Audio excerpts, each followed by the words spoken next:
action for the production of WPC 2899. It is of great urgency, your lordship, or else I would not have mentioned it. Production means For taking up this matter by today. why? What is the matter about? The matter is relating to the inaction of the police, Hmm. and it is of great urgency, your lordship. No, police in what matter? Regarding some case investigation. This is a service matter bench. Why here? No, You have to go to the bench, appropriate bench. the bench for- May I please, Your Honor? Your Honor, I beg to mention item number 24, Lordship. With the consent of the other party, kindly adjourn the matter for the day, Lordship. Item number 24. Yes, Lordship. You are for whom? Mrs. A. Gayan, respondent. You have taken the consent of the other Yes, side. Lordship. With the consent of the opposite party, a prayer for adjournment has been made in this case on behalf of respondent numbers 1 to 5 by expressing personal difficulty of the arguing counsel. Since the prayer is not opposed, hearing of this matter stands adjourned for 3 weeks. Yes, May please, your lordship, for listing motion matter lordship on tomorrow lordship. what is the matter? The selection and appointment lordship earlier mentioned. Selection of appointment or what? The Anganwadi worker lordships. Monday. Well, for listing of a writ petition, my matter relates to suspension. It was supposed to be listed before the vacation, man, but it is not listed, man.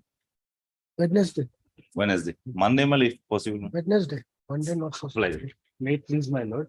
I beg to mention item 70 and seek adjournment for the same. Item? 17, 1717. Hmm. My lord, the appeal filed by the state and us has come up tomorrow, my lord.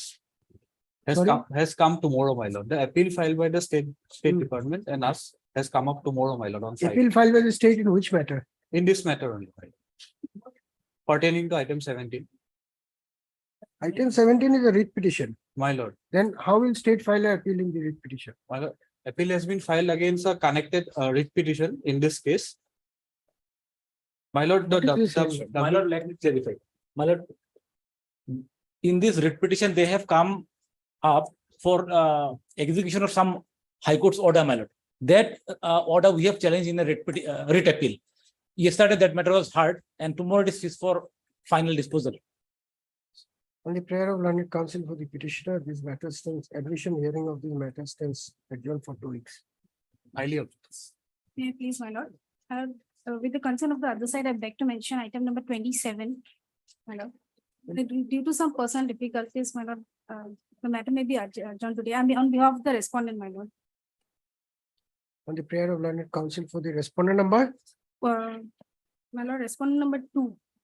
respondent number 2 made with the consent of the opposite party. This matter stands adjourned for 10 days. This record.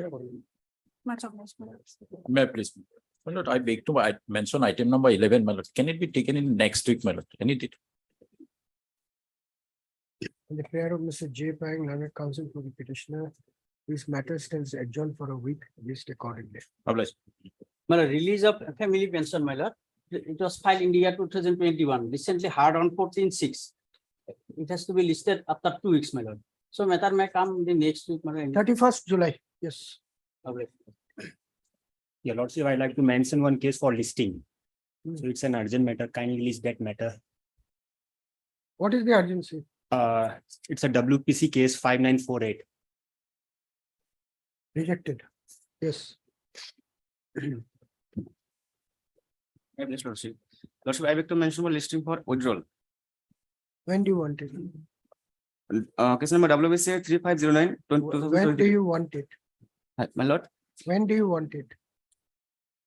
on Monday. Obliged. May I please, your lordship? Lordship, I beg to mention item number 20. Yes, what do you want, please? Lordship, the matter may be taken up after a week because Mr. Archer could not be present due to his ill health. Item number 20, you're mentioning on behalf of Mr. A.J. Atia. 20 is a contempt case. Lordship, Lordship, can I check for this one? You don't have the list. Lordship 25, I'm so sorry. On the prayer of learned counsel for the petitioner made with the consent of the opposite party, hearing of this matter stands adjourned for 2 weeks. Yes. Much obliged, your lordship. Out of the list, item 1.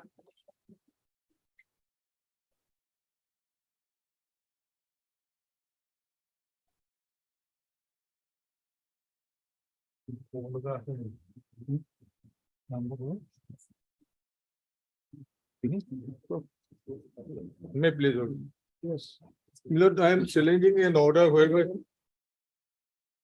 Lordship.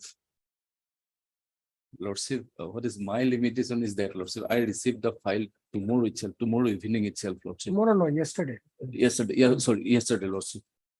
Lordship, can I But accommodate you took one time day. on 18th. One day? Huh?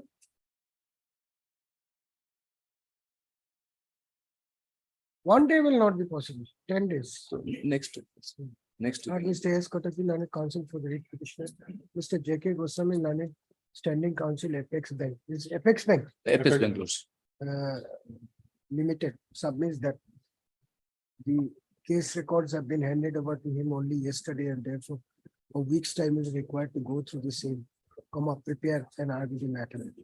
Considering the nature of issues involved in this case, I am inclined to have issues involved in this writ petition, although this is the old matter which was listed at the top of the list, yet I am inclined to allow a week's time to the learned counsel for the respondents. This case again after 10 days as a fixed time. All pending cases, more than 10 years, item 2 and 3.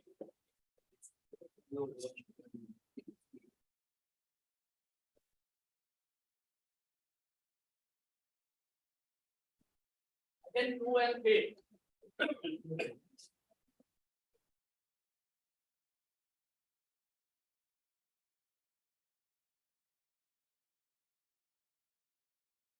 Yes.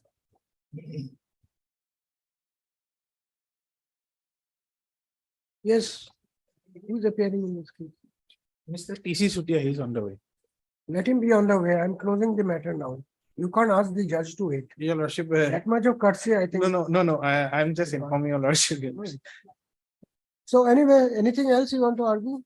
I have some of the judgment to rely on. Yes, give it. My lord,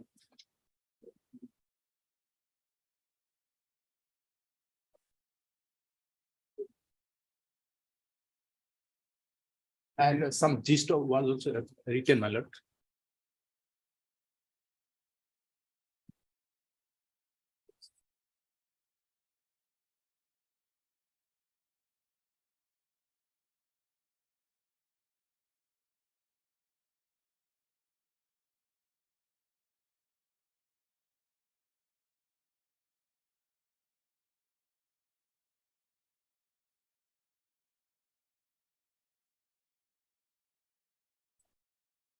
What is this? What is this?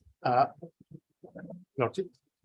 This, my lord, just given the book list, my lord. You can't give handwritten notes like this to the Lordship. court. Take it back.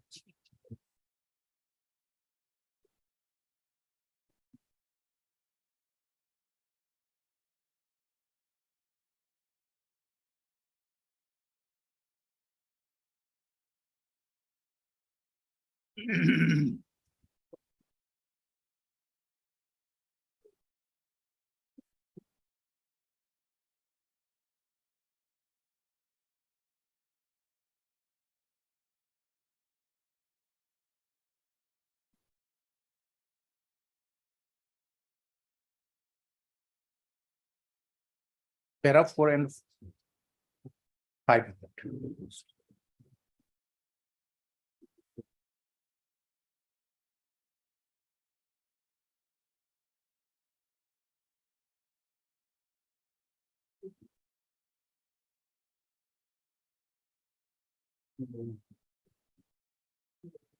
Yes.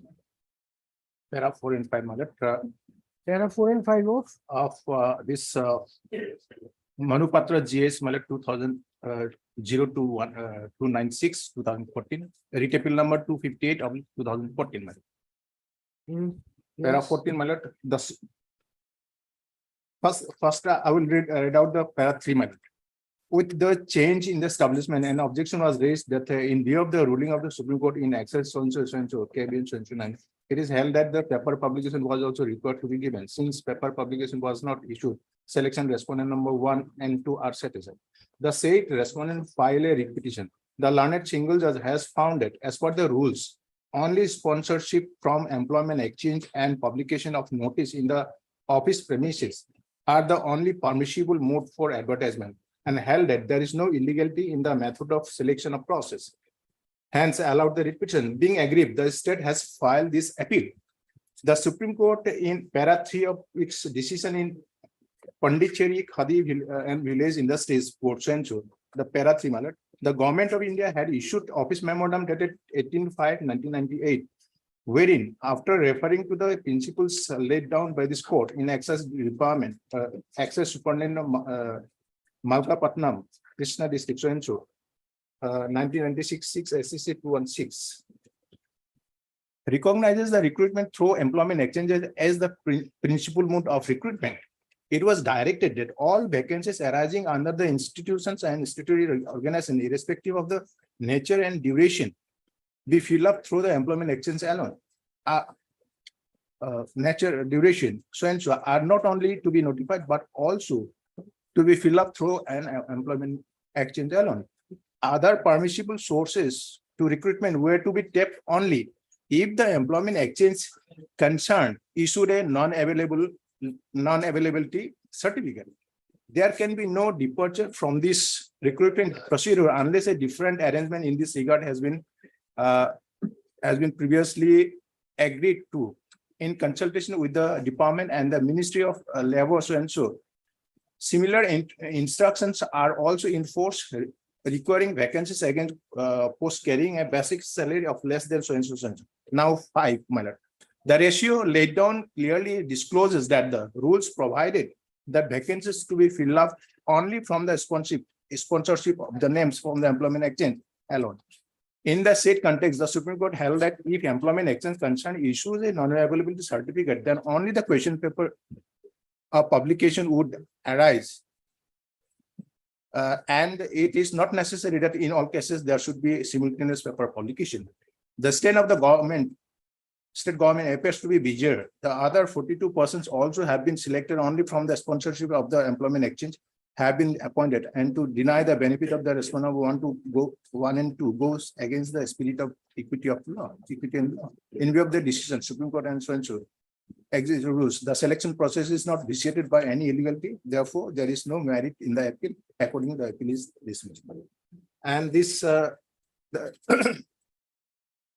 next, my lord, the 2013 3 SEC, my lord, 780, the Pondicherry Khadi and Village, that has been referred in the division bench, my lord. That lordship may have looked at para 3, my lord.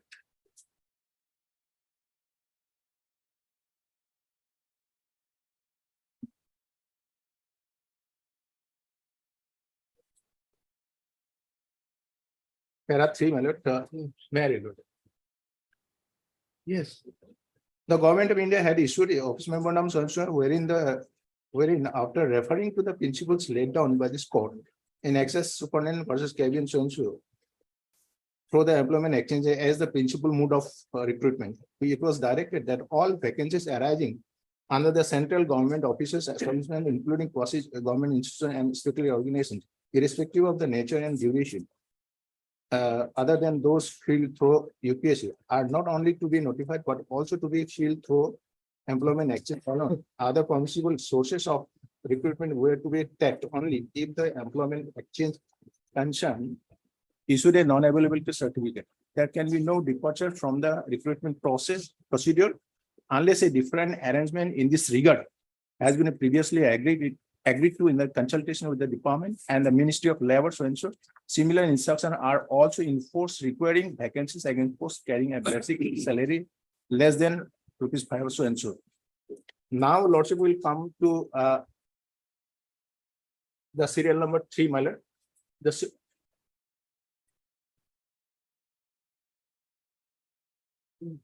Serial number 3. Serial number 3, my lord.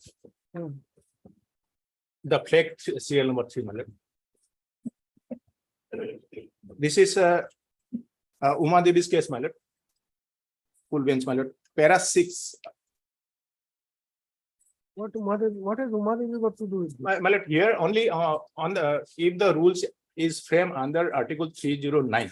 Hmm. And any appointment or selection has to go with the rules, my lord. So here it was done under which rules according to you? Assam Treasury Service Rules 1993, my lord, that What rules the is rules? there. That rule is enclosed in the affidavit filed by the respondent number 5, my lord, In which petition? in the 5210/2008, my lord.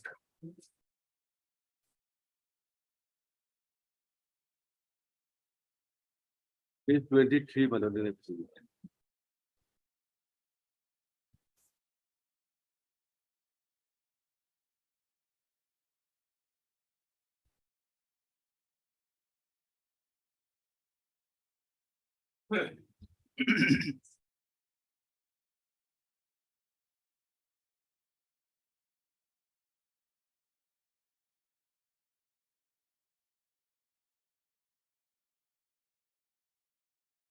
Twenty-three page. Second.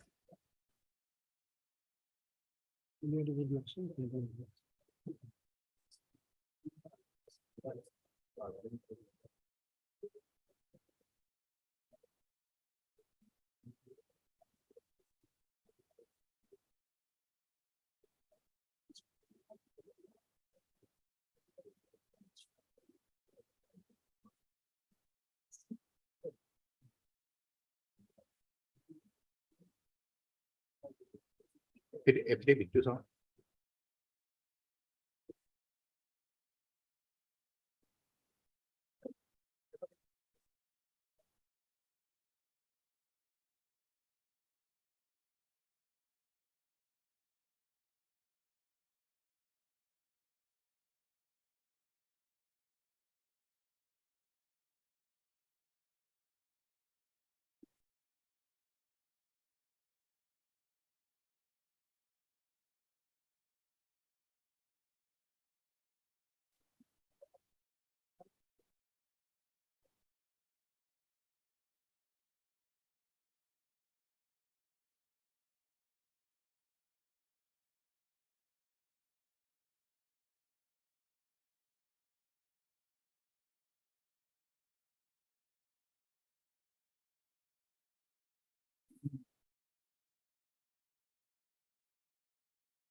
Married laws. Yes. In exercise of the powers conferred by the provisions to Article 309 of the Constitution of India, the Governor of Assam is pleased to make the following rules regulating the recruitment and the conditions of the service of the persons appointed to the Assam Treasury Establishment Service. Short title. These rules may be called the Assam Treasury Establishment Service Rules 1993. My lord, now Lordship will look, my lord, at this clause 4, my lord, strength of service.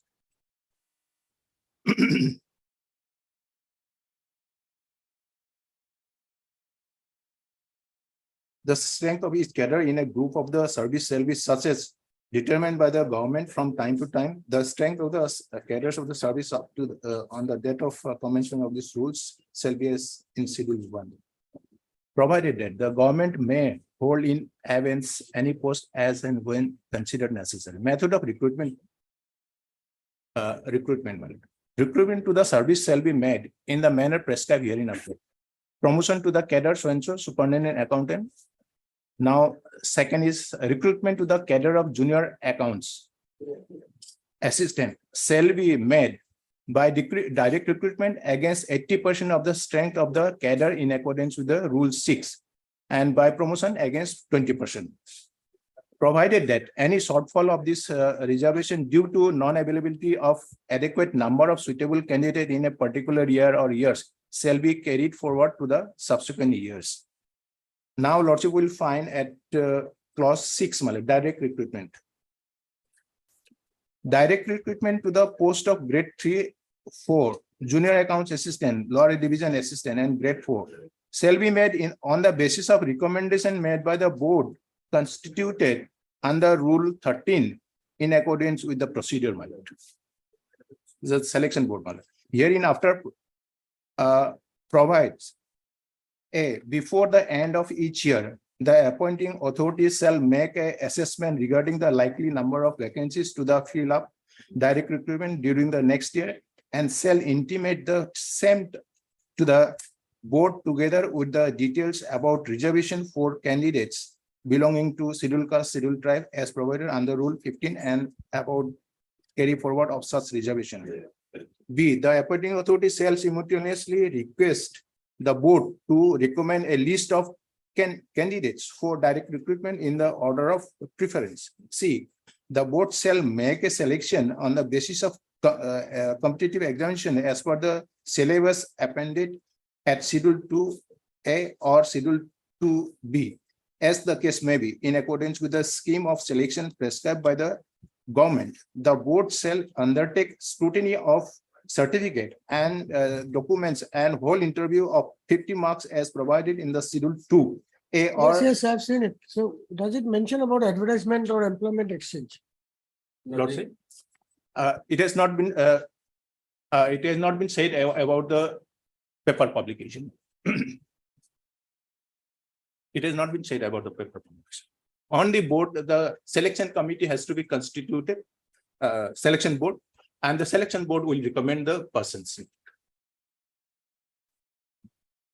And in earlier occasion also, the 13 numbers where in the impugn order they have said, in the 13 numbers also, they have done through the employment exchange. And so the rest of these 10 persons now they are before this honorable court. And out of 10, my lord, only 6 or 7% only remaining, my lord. The others are not in the fray.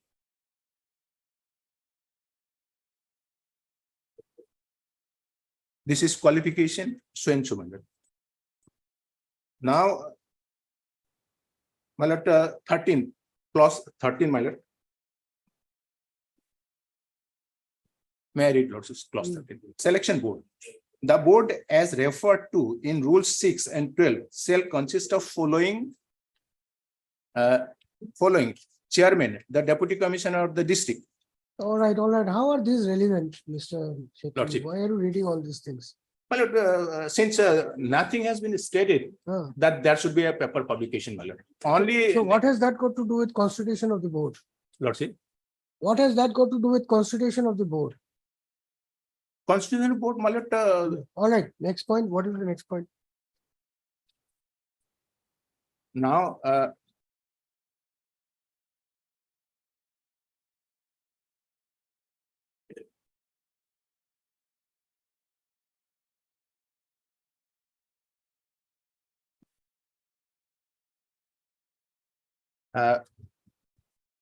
in itself, my lord, the affidavit filed by the respondent number 5, my lord. In the repetition itself, my lord.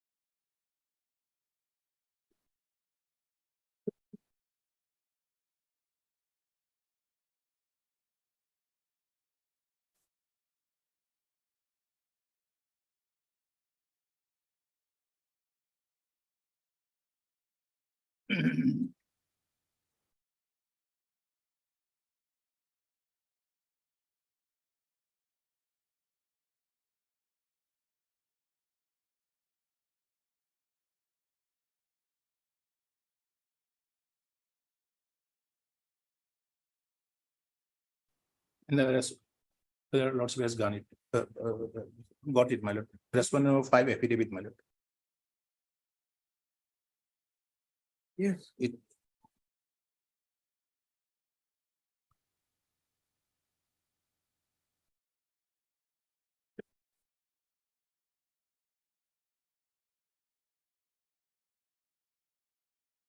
Para 4, my lord. Para 4 of the affidavit filed by the respondent number 5.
Yes. Para 4, my lord. For the Lordship got it.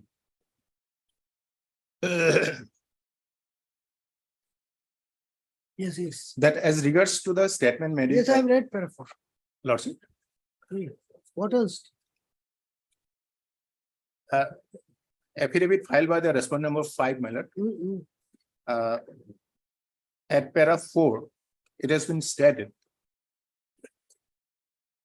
that as regards the statement made in paragraph 3 of the repetition, the deponent begs to admit the same. The Sonitpur Treasury has received the concurrence from the Finance Department for filling up the 10 numbers of post of junior accounts assistant by government letter number so and so 1/2/2007. The process of recruitment for the above mentioned post had been initiated by the then Treasury officer and Deputy Commissioner Sonitpur by his letter number so and so dated 2/6/2007, asking the employment Sonitpur Biswanath Charali to send the names of the suitable candidates for filling up the said vacancy by way of written test and Viva test, copies of letters so and so and 267.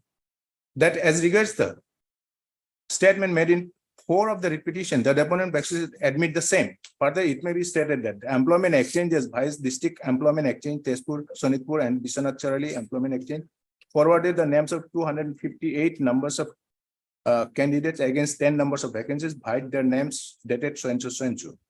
Copies of letters, madam. Now 7. The statement made in paragraph 6 of the repetition, the deponent begs to partly admit the same. Further, Where is the order dated 2/8/2017 passed in WPC number 5108 of 2008? 2/8.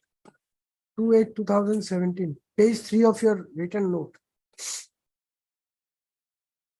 Page 3 of your written note of submission.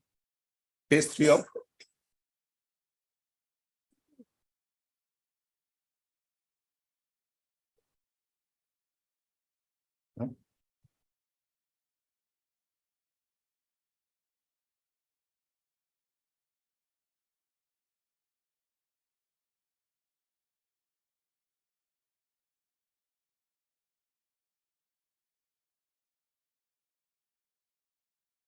Yes.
Yes. Yes, my lord. So, my lord, since all this allegation, whatever it has been made by the respondent's authority, except the respondent number 5, my lord, it's not tally with the record, my lord. And the record says that since all this the roster point as well as the due process has been followed as per the law and as provided under the rule, and that there was no illegality or irregularity or malpractices in the due process of selection, and no such a complaint has been raised from any corner.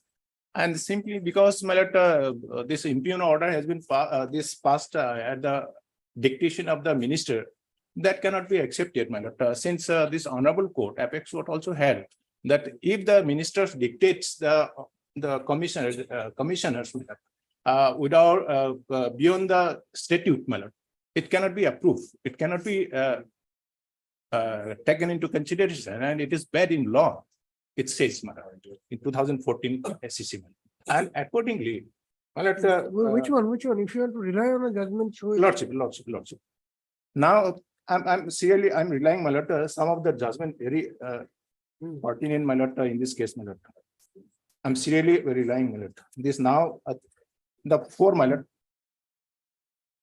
Serial number 4, my lord. Serial number 4, 2003, 7 SCC, my lord. Here it is said, my lord, cancellation of selection, my lord.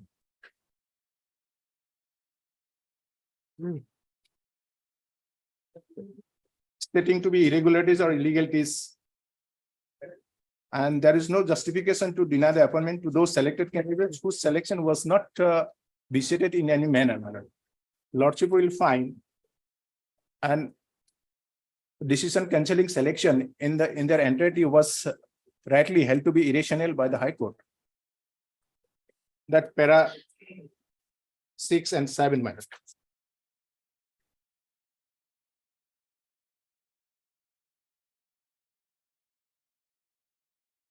On a careful consideration of the contentions, para 6, my lord. On either side, in the light of the materials brought on record, including the relevant portions of the reports said to have been submitted by the special committee constituted for the purpose of inquiring into irregularities, if any, in selection of the candidates filed on our direction, which report itself seems to have been also produced for the perusal of the High Court. There appears to be no scope for any legitimate grievances against the decision rendered by the High Court. There seems to be no serious grievances of any malpractice as such in the process of written examination, either by candidates or by those who actually conducted them. If the board itself decided to dictate the question on a loudspeaker in English and Hindi, and none of the particulars had any grievance in understanding them or answering them, there is no justification to surmise at a later stage that the time lapse in dictating them in a different language left any room or scope of the candidates to discuss among them the possible answers. The posting of invigilator for every 10 candidates would belie any such assumptions. Even that apart, the special committee constituted does not appear to have condemned that part of the selection process relating to conduct of the written examination itself, except noticing only certain infirmities only in the matter of evaluation of answers sheets with reference to correct answers and allotment of marks to answer some of the question.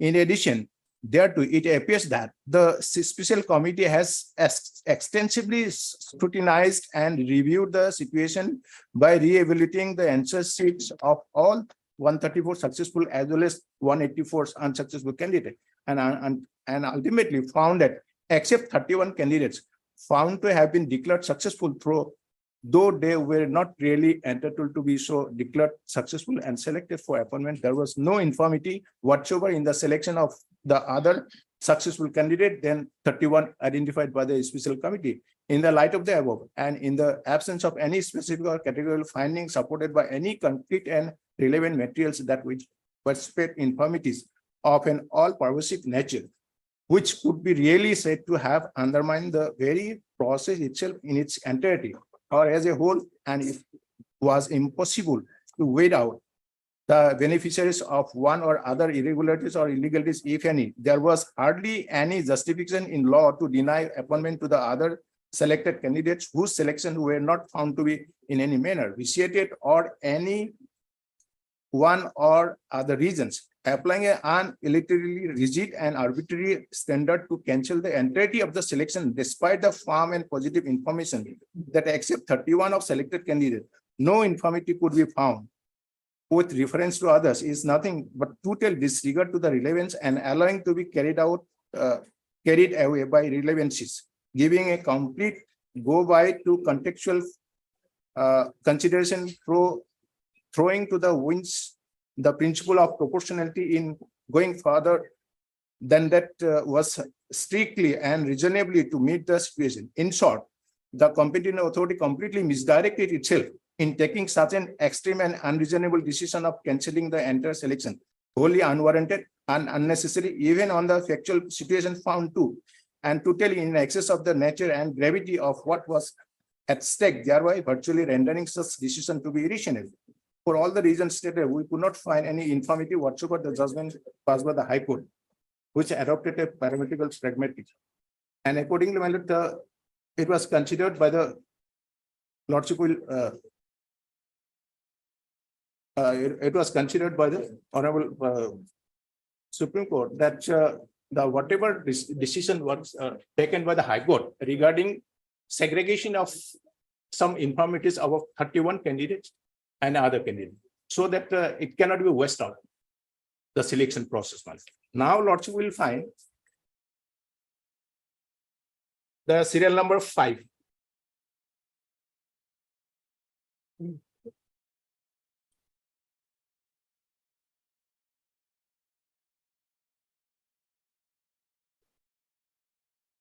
Only relevant portion I'm reading, my lord. Serial number 5, my lord, 1996 SCC 49, my lord. Para 4, my lord. In view of rival submission, the question that arises for consideration is whether a duly selected person for being appointed and illegally kept out of employment on account of untenable decision on the part of the employer can be denied the said appointment on the ground that the panel has expired in the meantime. We find sufficient force in the contention of Mr. So-and-so appearing for the appellant, inasmuch as there is no dispute that the appellant was duly selected and was entitled to be appointed to the post, but for the illegal decision of the screening committee, which decision in the meantime has been reversed by the High Court, and that decision of the High Court has reached its finality. The right of the appellant to be appointed against the post to which he has been selected cannot be taken away on the pretext that the said panel has in the meantime expired and the post has already been filled up by somebody else. Assumption of the post by somebody else is not on account of any defect on the part of the appellant, but on the erroneous decision of the employer himself. In that view of the matter, the appellant's right to be appointed to the post has been illegally taken away by the employer. We therefore set aside the impugn order and judgment of the High Court and direct the Maharashtra State Electricity Board to appoint the appellant to the post for which he was duly selected within 2 months from today. We make it clear to ensure. Now, regarding this serial number 6, Malad, the minister's dictation, Malad.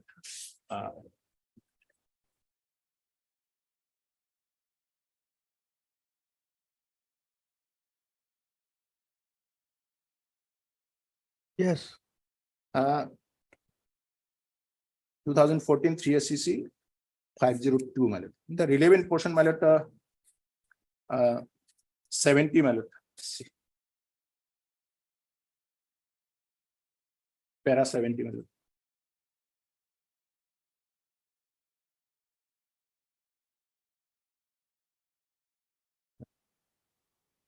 Respondent 5 had the courage to state that the notings of the secretaries were inconsequential. As a beneficiary of the largest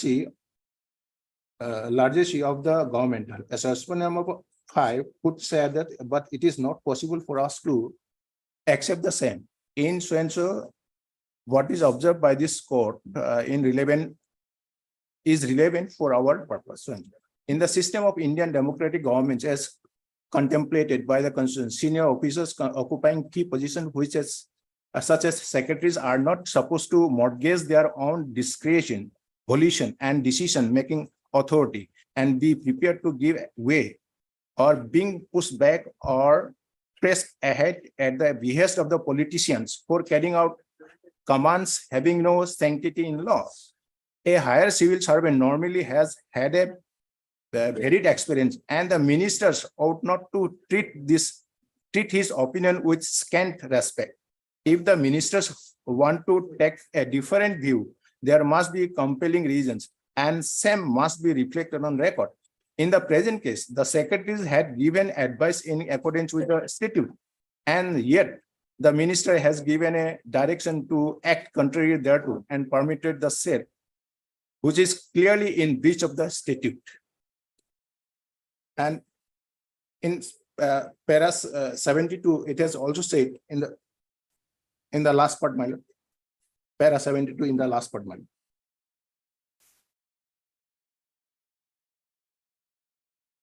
The ministers, may I read the para to last part. The ministers are not expected to act in this manner, and therefore this particular route through the corridors of the ministry, contrary to the statute, cannot be approved.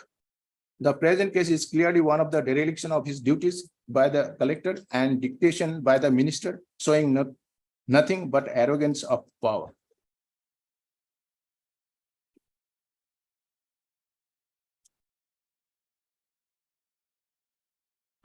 Beyond the statute, my lord, he cannot act, my lord. And since in my case, whole the process has been initiated as per the rules. And apart from, my lord, the principles of natural justice, my lord, next para 7, my lord. This serial number 7, my lord.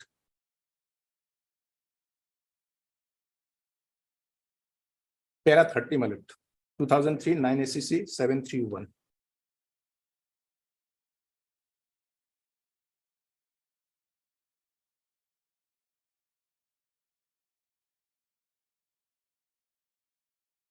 Para 30, my lord. It is a fundamental principle of fair hearing incorporated. Lordship has got it.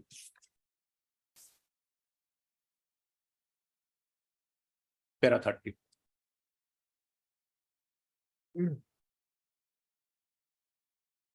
It is a fundamental principle of fair hearing incorporated in the doctrine of natural justice, and as a rule of universal obligation that all administrative acts or decisions affecting rights of the individuals must comply with the principles of natural justice, and the person or persons sought to be affected adversely must be afforded not only an opportunity of hearing, but a fair opportunity of hearing.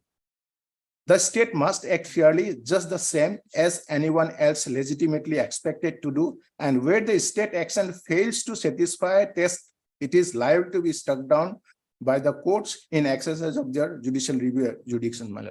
Here, my lord, we have not been given any notice nor this opportunity of hearing, because we have been adversely affected by virtue of the action of the respondent's authority, my lord.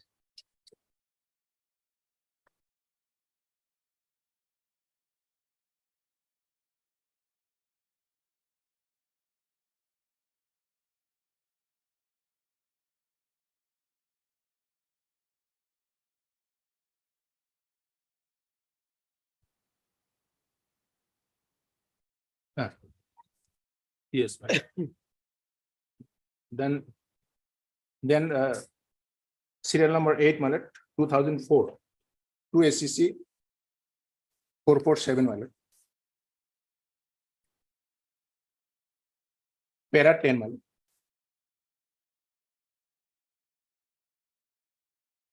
Here is also, my lord, in the same way, my lord, the principles of when persons are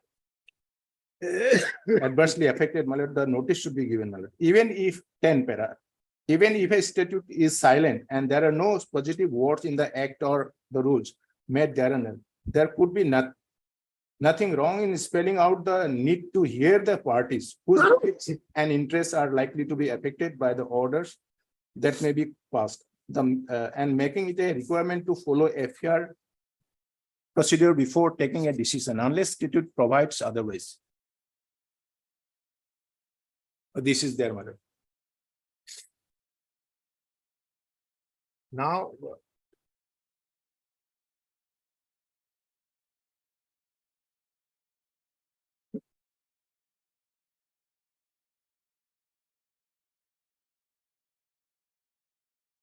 Yes.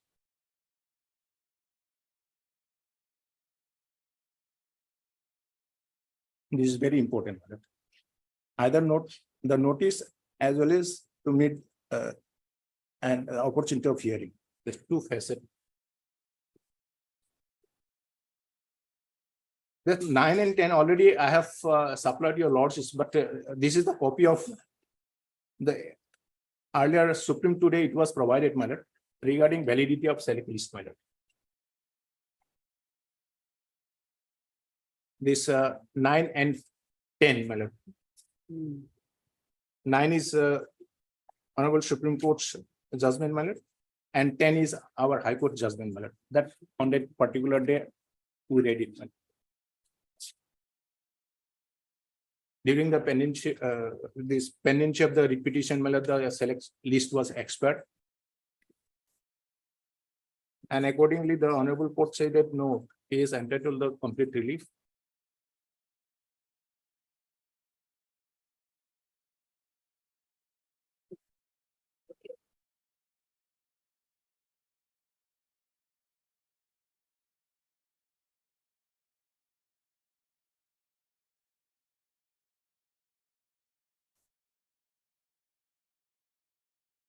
Para 10. Probably I should not repeat the same here, since in earlier occasion, lordship has gone through it. Now, serial number 11, my lord. In the similar circumstances, my lord, the selection process was cancelled by the government.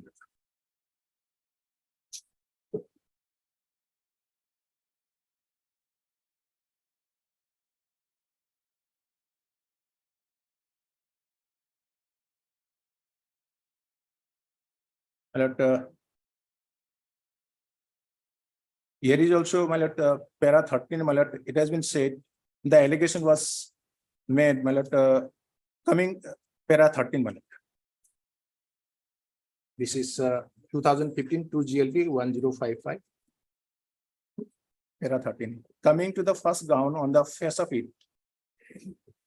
the same is not only vague, but is also not based on the record, which is apparent from the information furnished by the Learned Standing Council and which has been incorporated in the order dated 4/3/15. As discussed above, there is more than adequate representation of STS candidate in terms of the roster in the cadre of junior accounts assistant. In such circumstances, the question of having any backlog vacancy for STS category does not arise.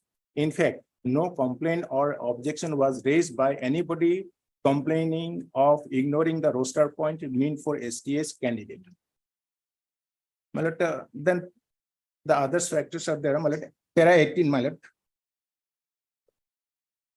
Para 18 says cancellation or annulment of selection process is a very drastic measure and should be resorted to only as the last opinion if no other option is available to save the selection. This is the approach adopted by the courts while examining the challenge to a selection process. If the courts have adopted such a standard, it goes without saying that the executive authority must also maintain a similar standard before resorting to such a drastic measure. Sanctity of a selection process has to be protected as well as respected. Lastly, my lord, in the light of the above discussion, this court is convinced that the cancellation of the entire selection process pursuant to advertisement so was not at all justified and cannot be sustained. Accordingly, the order dated so is hereby set aside. And first, Deputy Commissioner Karbi Anglong shall now proceed with the matter and finalize the selection in accordance with law within a period of so from the date of certificate copy. Now, my lord, next this page serial number 12, my lord. This is also in the similar circumstances, my lord. Here, my lord, 2019 4 GLT 223, my lord. It has been said that merely because the ratio has not strictly adhered, that cannot be a ground for setting aside the recruitment process. Non-inclusion of meritorious reserve candidate under the unreserved list can be rectified by the selection committee or by the state government on the basis of the inter merit of the candidate. Irregularities can be rectified without disturbing the selection process, and it can be rectified by refixing or reallocation of the candidate in accordance with their merit. This relevant portion, my lord, the pages, para start from 24, my lord. 24 and 24, 25 up to 34, my lord. 24, my lord, learned counsel for the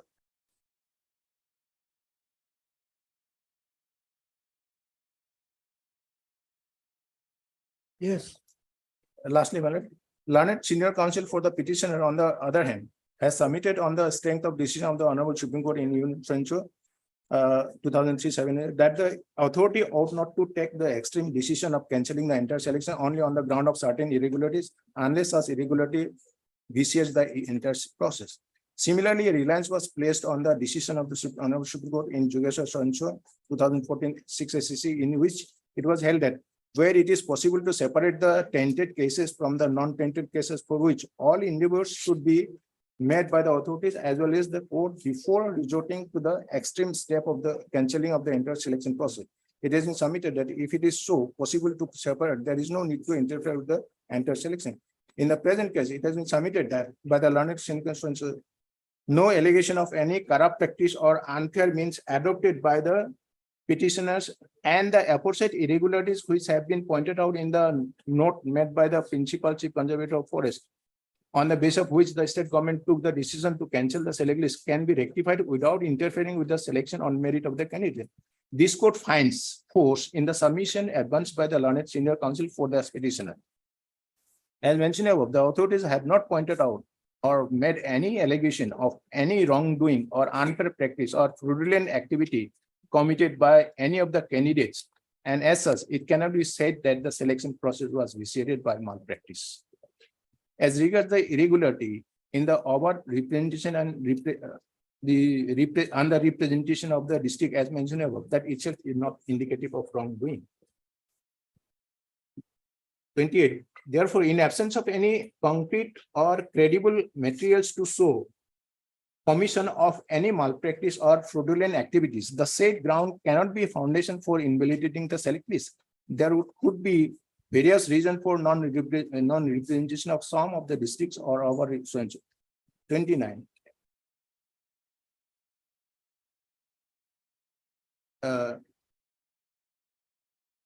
As regards the non-conformity of the ratio of candidates called for interview, though cannot be said to be an irregularity, but the question is whether such irregularity itself will be sufficient to vitiate the selection process.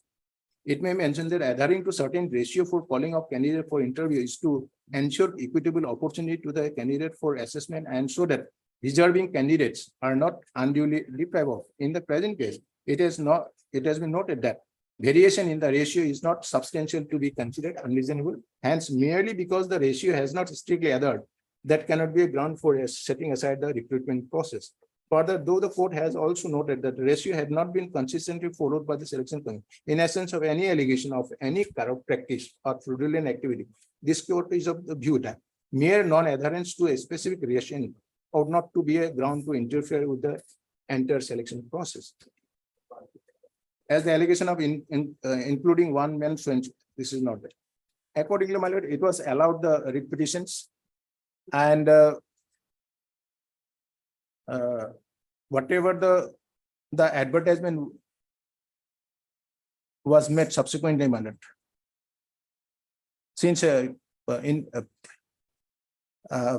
para 37, it has been said, since it has been clarified by the state government that the impugned advertisement dated 14/4/2017, 13 does not pertain to the 104 numbers of post constable for the Assam Forest Censor, the authorities may proceed with the said advertisement.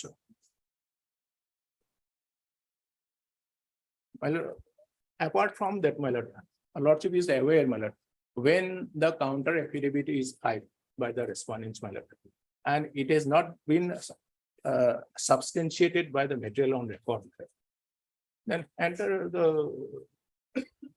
the contention of the respondents will go because the affidavit filed by the petitioner itself says, on the basis of the records, that the roster point was followed and the select list was prepared on merit. That has been categorically stated by the respondents' authority. And they have also filed the affidavit to that extent, my lord, by enclosing the documents. And in that regard, my lord, if the counter affidavit has been filed by respondent number 1, 2, except 5, my lord, 6, 7, my lord, then it is liable to be, my lord, not taken into consideration, since it is contrary to the record. That's my submission. And there is a one judgment, my lord, of this honorable court, my lord, single bench, my lord. Court would not accept such aberrations as correct and acceptable. Thus, aberrations made in the counter affidavit, not substantiated by producing relevant records, held. Court would not accept such aberrations as correct and acceptable in the absence of supporting materials borne on record.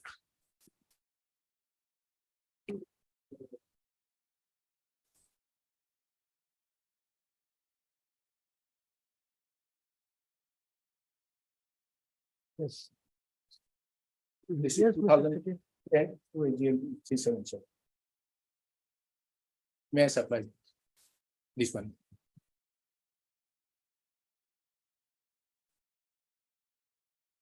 So what are the illegalities? Can you please tell me? According to you, what are the illegalities in the selection process? Mr. Chutia, My lord, what are the illegalities? What were the illegalities in the selection process? my lord, there is no legality, but the way they started selection process, my lord, without any advertisement. First point is, Number one. first point is without advertisement, which is must. The Supreme Court says, any public employment, you must publish in the newspaper, whatever the advertisement. And that is, my lord, I am giving the case. So, my lord, factual position is clear, even though I will clear something, my lord, for the 5 minutes, my lord. Lordship, can we see? I will give the case law, my lord. Affidavit filed by the respondent number 5210, the petition. Few factual positions, my lord, I will clear.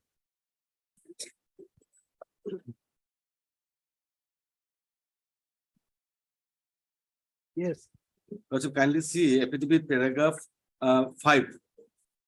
Paragraph 4. Paragraph 4 is, my lord, Lordship, kindly see the page, the letter. Lordship, kindly see page 9, Annex B. This is a requisition letter, my lord, sent to the Employment Exchange by the Deputy Commissioner 2/6/2007. 2/6/2007, they requested to submit within 11/6/2007. You short period. Why?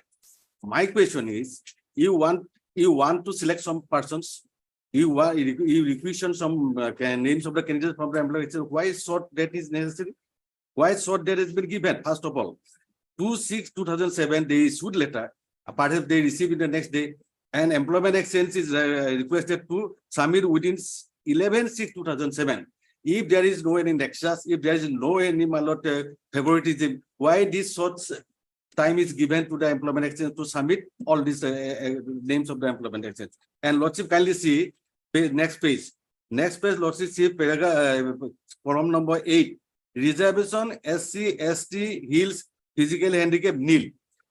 This, when they requisition the names from the Employment Exchange, they say these are nils. These are nils means they are suppressing all these things. Lordship, kindly see this affidavit in page, my lord, last page. Lordship, kindly see last page, perhaps last page, my lord. Yes, this is the, my lord, advertisement made, fresh advertisement made in 2017. No? 2017 fresh advertisement. This is a format. Lordship, kindly see. This is a format, form of nomination. From which page? Which page? Page is, my lord, 36, I think, my lord. Because this file is reconstructed and I have derived from petitioner, my lord. That's whatever he submitted, that is my records. And Lordship, kindly see page 35. this is my lord requisition form. They said, SC1, STP2.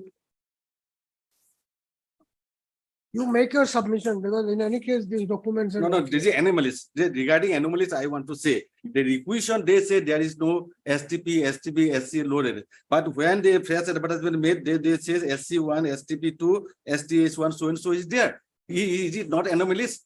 And short time is my lord, not anomalies. And lordship, first of all, my lord, this It select seems is- you are into a quarrel with him. This is a court hearing. You are not showing anything to the judge. no, my lord. You are only fighting with him. You No, are no. not interested. No, in no, no, that. I am saying, first of all, my lord, this, I have not understood anything of your saying. Therefore, I won't be able to reflect it in the no, judgment. my submission is that, my lord, first of all, Where are the materials? Which page you are referring to? Nothing you are showing. this affidavit, my lord, this Which affidavit, affidavit? response number 5. Which page of the affidavit? Page number is, my lord, this is, my lord, 24, 27, 28, 24, 27. my lord, 35, 36, my lord. There Affidavit is no file, 36 before this court, so. lordship, kindly see, my lord, I can show it, my lord.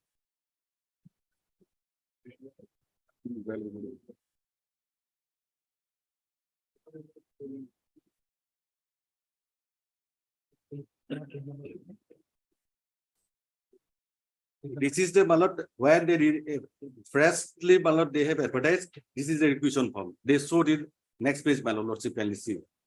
Column 8.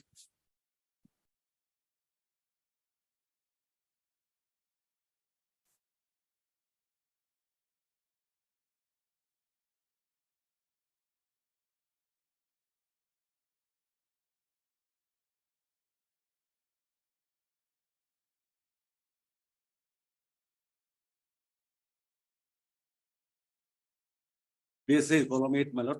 Wait, let me first do the pagination for you. My lord, It will take some time. It will Malak, take can I- about 2 hours. my lord, can I get it written, my lord? Can I get it, my lord? My affidavit, my lord, 5 pages. If I am not being able to tell you anything. It is a page in the middle. No. Even the paste of money. Nothing different.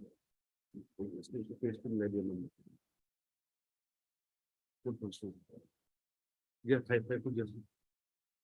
The page number 1. 36. 36, huh?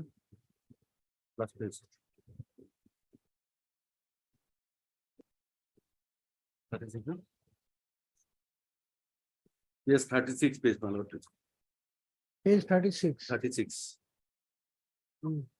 36, lordship, they have mentioned here that there is some vacancy, STP reservation there. But where they requisition first in June 2007, they say there is need. That is one of the anomalies, my lord. And so far as the advertisement is concerned, no advertisement means, my lord. I am submitting here to case law, my lord. The state of Odisha versus Mamata Mohanty. Lordship, kindly see this case, my lord.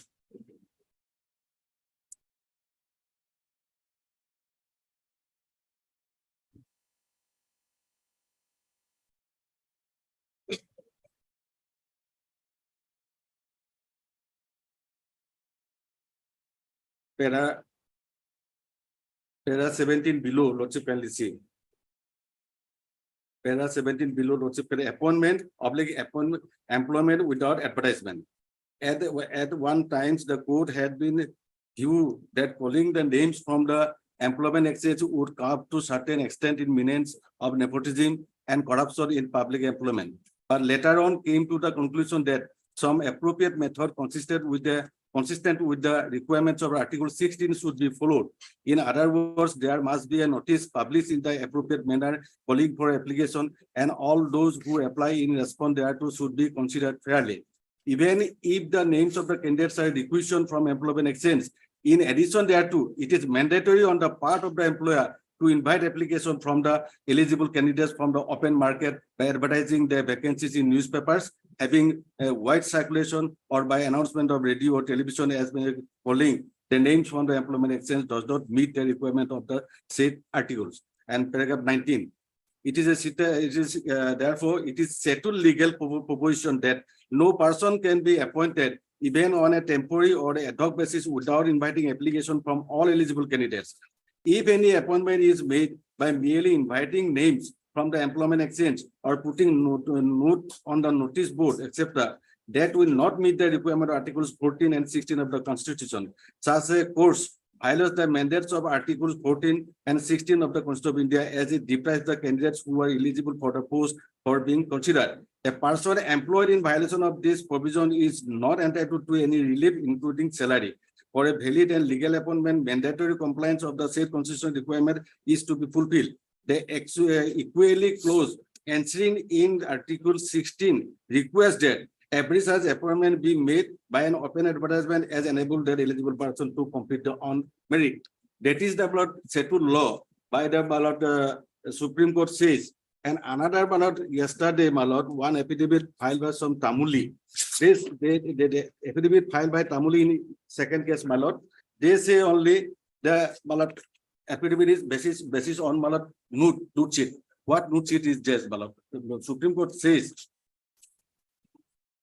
the Manupatto Mala in SCC, I think paragraph 23.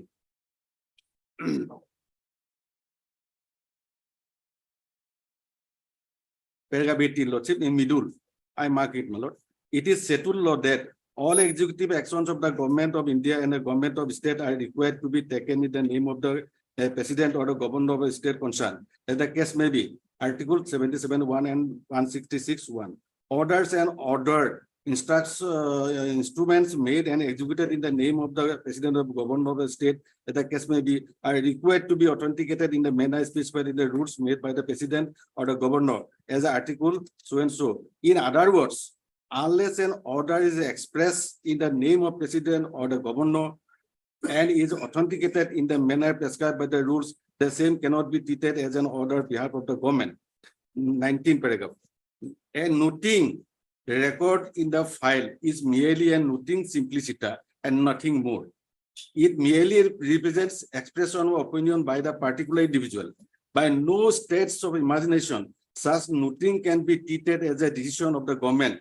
Even if the competent authority records its opinion in the file on the merits of the matter under consideration, the same cannot be termed as a decision of the government unless it is sanctioned and acted upon in accordance with the Article 77 and 166.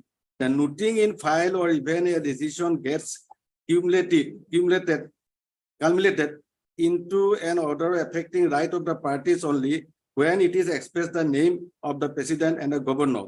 The case may be authenticated in the manner so and so. And noting or even a decision recorded in the file can always be reviewed, reversed, overruled, or overturned. And the court cannot take cognizance of earlier noting or decision for exercise of the judicial review. So, the last affidavit filed by Mr. Tamuli, some Tamuli ballot candidate, this is only for the record for the noting. They are only mentioning so and so, page so and so, page so and so, so and so. This is nothing. This is simply shita. So, my humble subject before Lordship, still my lord, list is not published. List is not published. I have seen in the record, they said the selection from both Malad heads, all members signed the Malad selection list. I think I have gone through it, Malad. Only one member signed it, Malad. This is original record. What you can see. They say the selection is made roster. What roster? In requisition, there is mentioned any roster regarding reservation, nothing. There should be transparent. It should be fair to all persons. Every qualified citizen has a right for a public employment. It is maybe Dibrugarh, maybe Sibsagar, maybe not only Gopur or Tezpur. From Guwahati also and Silchar also they can come. This is the original list, only signed by one member. How it can be believed, how it can be believed that the selection is by the selection board? It is only by a deed and deputy commissioner and the treasury officer. They are doing it. And there's a nexus. There is those inquiry is made because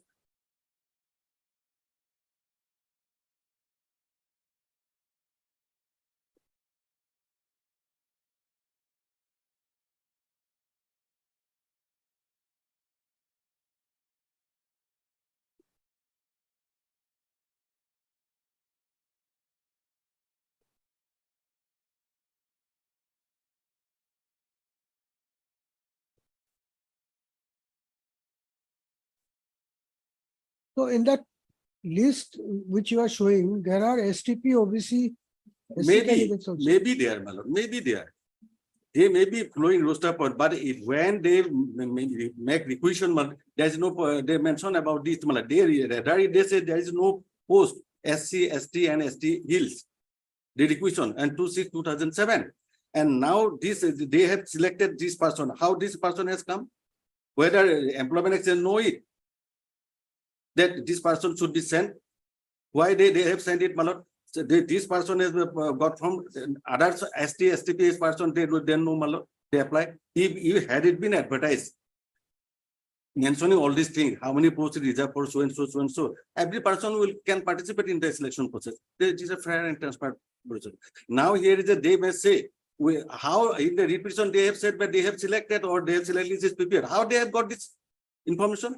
This is a petitioner. How they have got it? How they have got it filing in the repetition? No, he says he was allowed to inspect the record. Not repetition after that, records in repetition or filing of the record. Record is seen after filing of the repetition. So repetition, they said that so and so is made, so and so is made. How they came to know? If there is no nexus in between the treasury officer and the candidates, and short period is given, only 10 days or 8 days is given calling candidates. And now they may say we are selected, so we get the job, then it will be our livelihood. They perhaps they have said it a livelihood. In the case of livelihood, was Supreme Court said in this one case, paragraph 645 says, I am reading it. Besides means of livelihood, special care was taken declare equality of opportunity in the matter of public employment by Article 16, clause 1, expressly declared that in the matter of public employment or appointment to any office under the state, citizens of the country shall have equal opportunity, while clause 2 declares that no citizen shall be discriminated in the same matter on the grounds of religion, caste, so and so, so and so.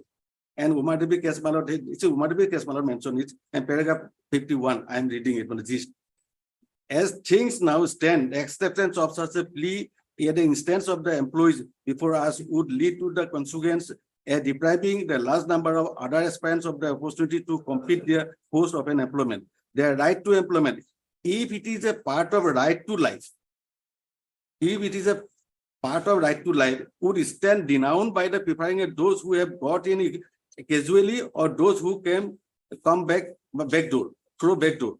The obligation cast on the state under Article 31A of Constitution is to ensure that all citizens have a right to adequate means of livelihood. We therefore overrule the arguments based on the Article 21. In the case, Article 21, the petitioner argued that we have the Articles 21 where livelihood is there. The Supreme Court overruled it because all citizens should have the equal rights. In this process, there's anomalies is there. In the harshest manner, they have selected this prepared. And more so, non-advertisement is illegal. The Supreme Court said is a settled law. You must advertise in the papers.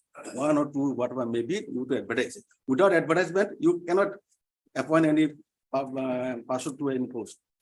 And there is no question of any natural justice. He says natural justice. What natural justice? They are not selected. The select list is not published, and they don't know whether they are selected or what inquiry is made by the commissioner, Nagaon division. Nagaon division commissioner at the request of the minister. And minister, there is no interference. Minister or simply says he will make inquiry. This is an independent person, commissioner. So there's an inquiry found what is anomalies is there records. Records always there, and as per records, anomaly is there. And as per law also, is not tenable in substantiable in the writ petition, their claim. And I submit it, because the petitioners they have no right to claim for when they selected to appointment, and they are not even selected. As per records, I know they are selected. There is select. This is their some person is selected. They even though they don't know, they have no right. Indefeasible right to be appointed. The Supreme Court said. This is my assumption before Lordship and nothing else. This is the most important advertisement must. And this selection process is made without any advertisement. It is null and void. So inquiry is there and press advertisement made 2017. It should be continued. It should be completed. Lordship may direct it. Fresh advertisement has been Yes, made. yes, my lord. That's why I am 2017. showing the, Where is it? Show me the fresh. Yeah, response number 5, my lord. This is, they say this provision is there. SDP, SC, so it's there. Affidavit filed by respondent or treasury officer, page 36. They have now said one SCP, one STP, two so to so. But while they requisition in 26/2007, they said this is the STP, SC, and my lord, physically handicapped is nil. Where is the fresh advertisement?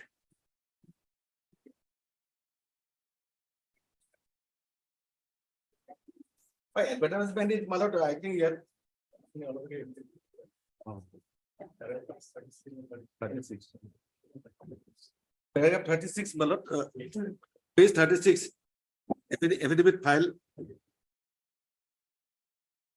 Yes, my lord, lordship policy, affidavit 5, page 3, paragraph 5. I am saying, my lord, I am saying this point I am forwarded to paragraph 5, lordship policy, they requisition within 12/6/27, but they send when? The statement for the requisition department backs to submit that further it may be stated that the employment exchange by district employment exchange, Tezpur, Sunitpur, Bishwanath Saheli employment exchange forwarded names of 258 candidates against 10 numbers of vacancies by the letter 25th July 2007 after last date.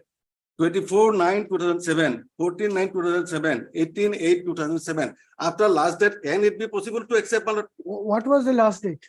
Last date was 12/6. They issued this one, Madam Lordship, page. No. Page yes, page 10. Page 9, Annex B. This is the requisition. 26/2007. Issued by Deputy Commissioner. We refer to the Page. page 9. Page 9, Lordship. Affidavit filed by the respondent number 5.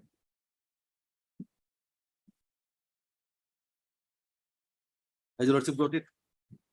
Yes. May I read it, Madam? With reference to the subject item, I am to request you to send the names and postal address of suitable candidates registered in Tezpur and Bishwanath Saheli. Suitable candidates, I don't understand, Madam. Bishwanath Saheli employment exchange for 10 numbers of post of junior accountants, assistant, and 1 grade 4 post lying vacant in Sunitpur treasury establishment. The list of the suitable candidate may please be sent to the undersigned within 11/6/2007. That's why, my lord, they said it after that. If it is assuming the last date, then why they said it after that? They accept it because I resubmitted. The list is resubmitted. I will show it. Last date was 11/6/2007. And next page, Lordship, see column 8. Reservation SC, ST Hills, physical handicap nil. They show nil. And now in advertisement, Lordship, kindly see last page, page 36. This is one. 9. Serial number 9. SC number 1, STP 2, and STS 1, and OBC 2, General 5. Why? If it is not anomalous, now they have freshly issue advertisement and their format is there, and they said this and this reservation is there. So this person can apply. This person can apply. But when the requisition in the say there is no vacancy of reservation SC, ST, physical handicap. Why? Is it not anomalous, my lord? It's a gross anomalous. And it is illegal, my lord. And it is the same, this is not fraud to the, my lord, the person belong to SC, ST, hills and physically handicap. They don't have a right to be applied. And the Lordship kindly see, they will send by the page RXC, this one the forwarding letter, and they resubmitted, my lord. Application of post of so and so is submitted, and another is resubmitted. There is there, my lord, another. Page 16 also, my lord. These applications are all receiving after that. Annex here, my lord. One from Ali Das. This is Ali Das.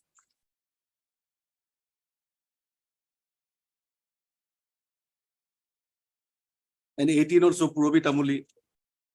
They are submitting all these things thereafter, after the last date mentioned by the authority when requisition for the candidates from the employment exchange. And so far rules is concerned, rule does not say. Rules say only conduct of the malot. This is the malot how to conduct the of the employees' service condition that is there. Directly direct recruitment, 80% should be direct recruitment, it should be in a public advertisement. That is the law. So all our anomalies are there from the record. They say, well, why denied it? This affidavit filed by this only on the going to the office tours. That is not it. It is simplicity. I have submitted here, Malonus. Yes, nothing. And our affidavit and filed by the government also, my lord, that we have stated all these things. And a ratio is also, lordship, our affidavit, lordship, kindly see that there is a ratio. 1:20 is to be called, not 1:4. They call 1:4. They stated. This is a paragraph of page 12 of the affidavit filed by respondent number 1, 2, 3, 6, and 7. They said the ratio submission was 1:20. So these are the roster point, and these are the. 1 minute, Mr. We'll So- continue after 5 minutes. So I am closing it, Malab, because of nothing more. Only vital point I have given you, lordship. This is illegal, and this should be Malab, not to be interfered with, and press process should be allowed to be continued. Malab. Take a participate, no problem at all. The list of the candidates have been sent lately as per his allegation.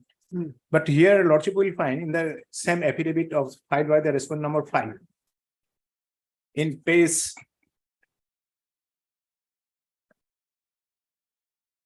11, madam. At page 11, madam. Reference. Lordship will find the reference. Earlier, your letter number so and so dated 2/6/2007. Lordship will find. And another letter, office letter number so and so dated 26/2007. Well, one after another letter was sent by the authority concerned. Now again, lordship will find at page 13.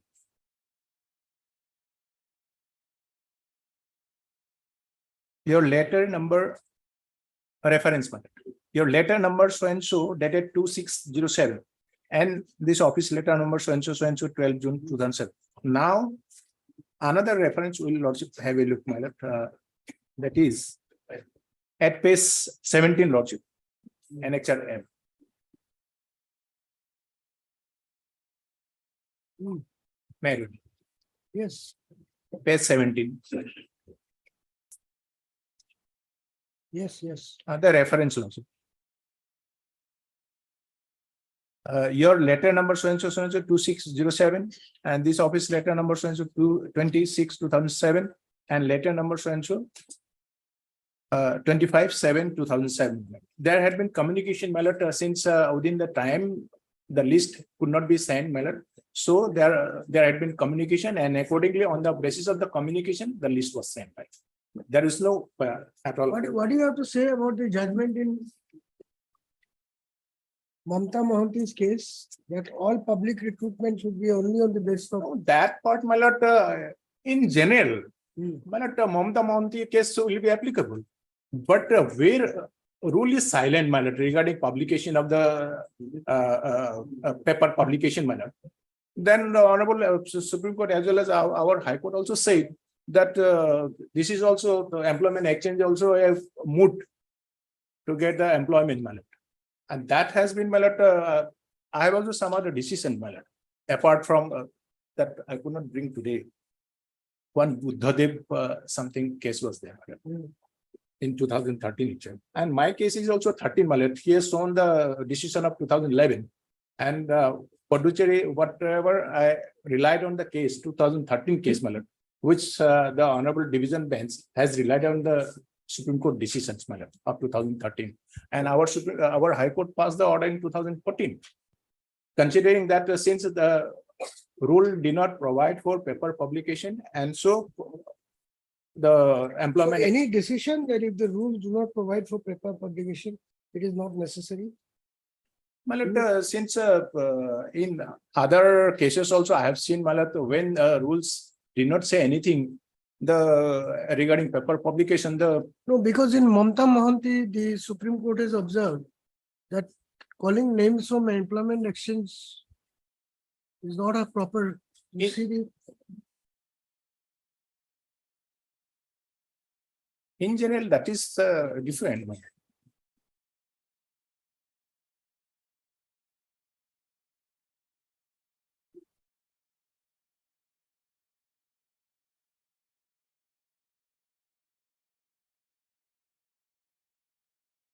In Tabzul Ali case,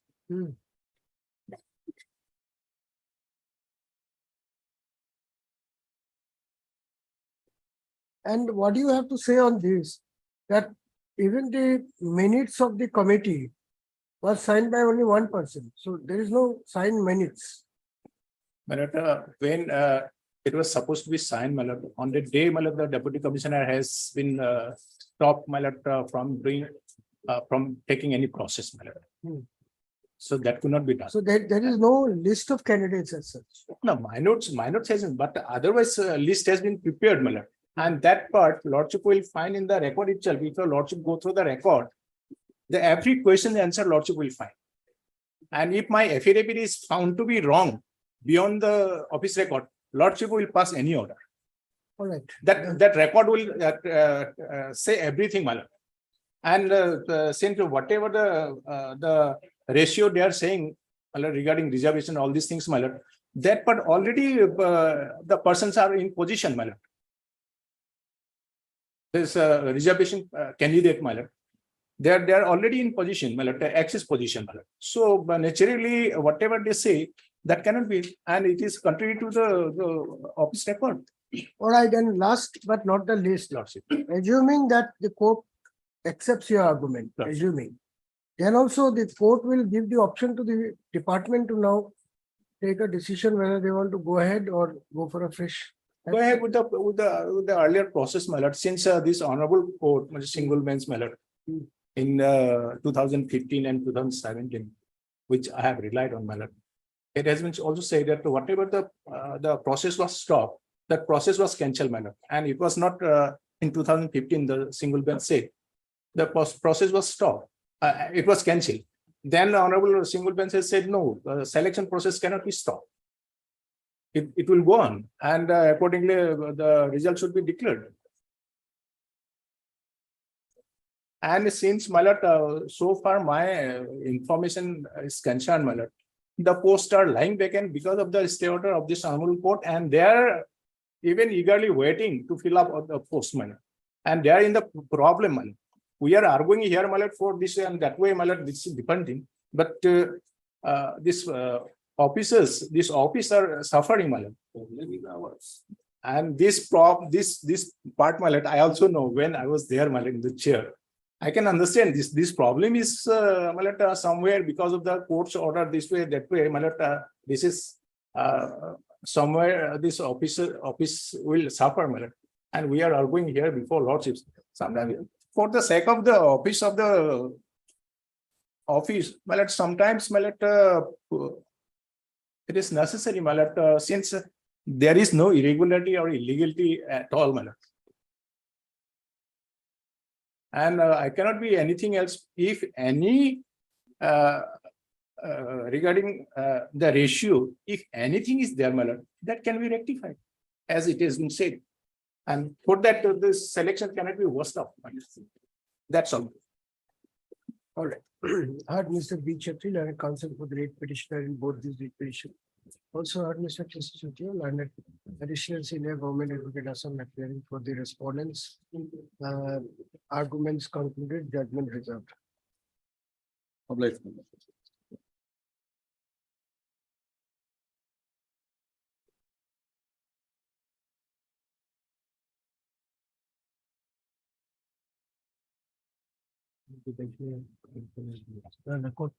I'm extremely sorry, my lord, for any omission and commission. on my part. Sorry.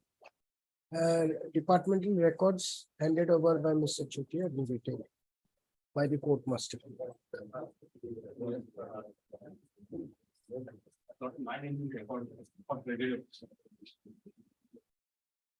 Oh, acha, respond number one, Mr. Chutia, who 1, 2, 3, 4, and 6. Mr. P. Nayak, Leonard. What is your, you want to submit? No, Lordship, I have, he is being the appointing officer, Lordship. Mr. P. Nayak, Leonard, SC Finance. Dr. Assam is present on behalf of the respond number 5. Item 4 to 9.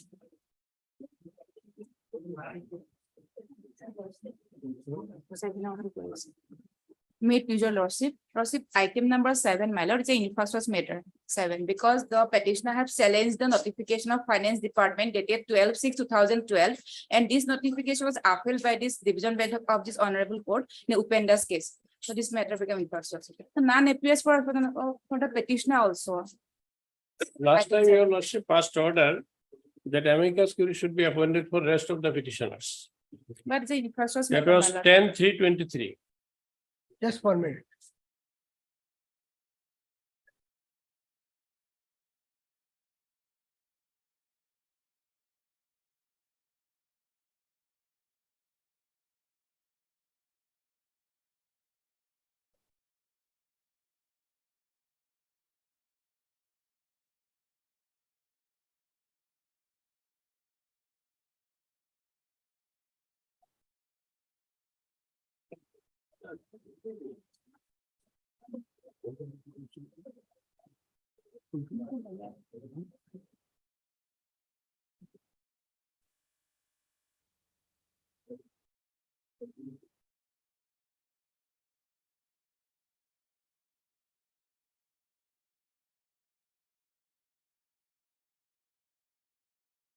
Who is the amicus curiae you are appearing?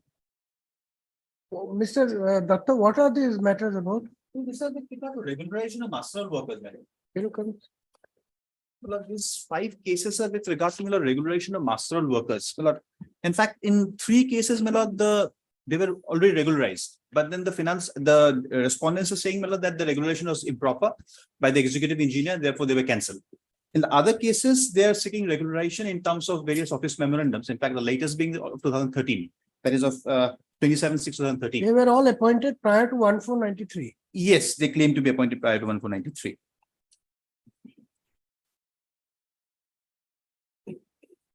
Yes. And they were receiving some salaries also. At some point of time, they were stopped. With regard to petition number 1, 2, 3, and 4. That's 1, 2, and 3. And these are of the irrigation department. And 4 is of the water transport department. They are seeking their regularization and salaries.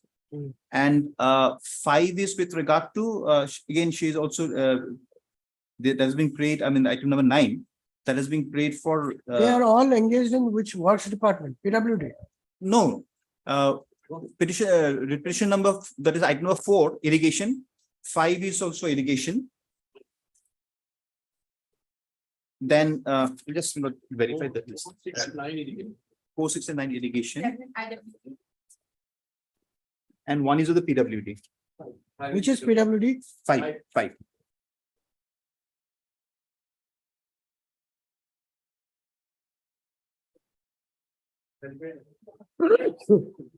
So their claims have been rejected by the government. No, so far as the petition number 4431 is concerned, they were regularized. After the regularization, it was said that the executive engineer had wrongly regularized them. Therefore, the regulations were cancelled. That is in item number? Item number 4431. That is item number 4. Item number 4. 4. All right. Then in the other matters? Yes, well, what has happened? The petitioner number, one of the petitioners in item number item number 4, he has filed this case number 777552. That is item number 8. He's in both the petitions, brother. And my lord, another one, my lord, item number 9. He is also a writ petitioner in item number 4431. This item number 4. So item number 4, 2 writ petitioners, they had filed 2 other cases. That is item number 8 and 9. The same. No, slightly different place, because after they came to know that why they were cancelled, they filed this 2 writ petitions additionally, seeking the benefits of office memorandums which are subsequently issued and their salaries also. And you say item 5 PWD rest are irrigation. And item number 5 is with regard to PWD.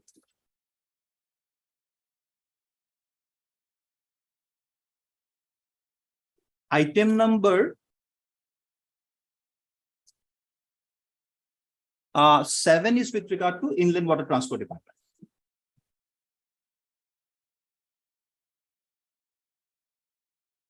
Here, they were not regularized, they're seeking regularization, in fact. Item 7, Item 7. they are appointed prior to 1/4/1993. My lord, yes.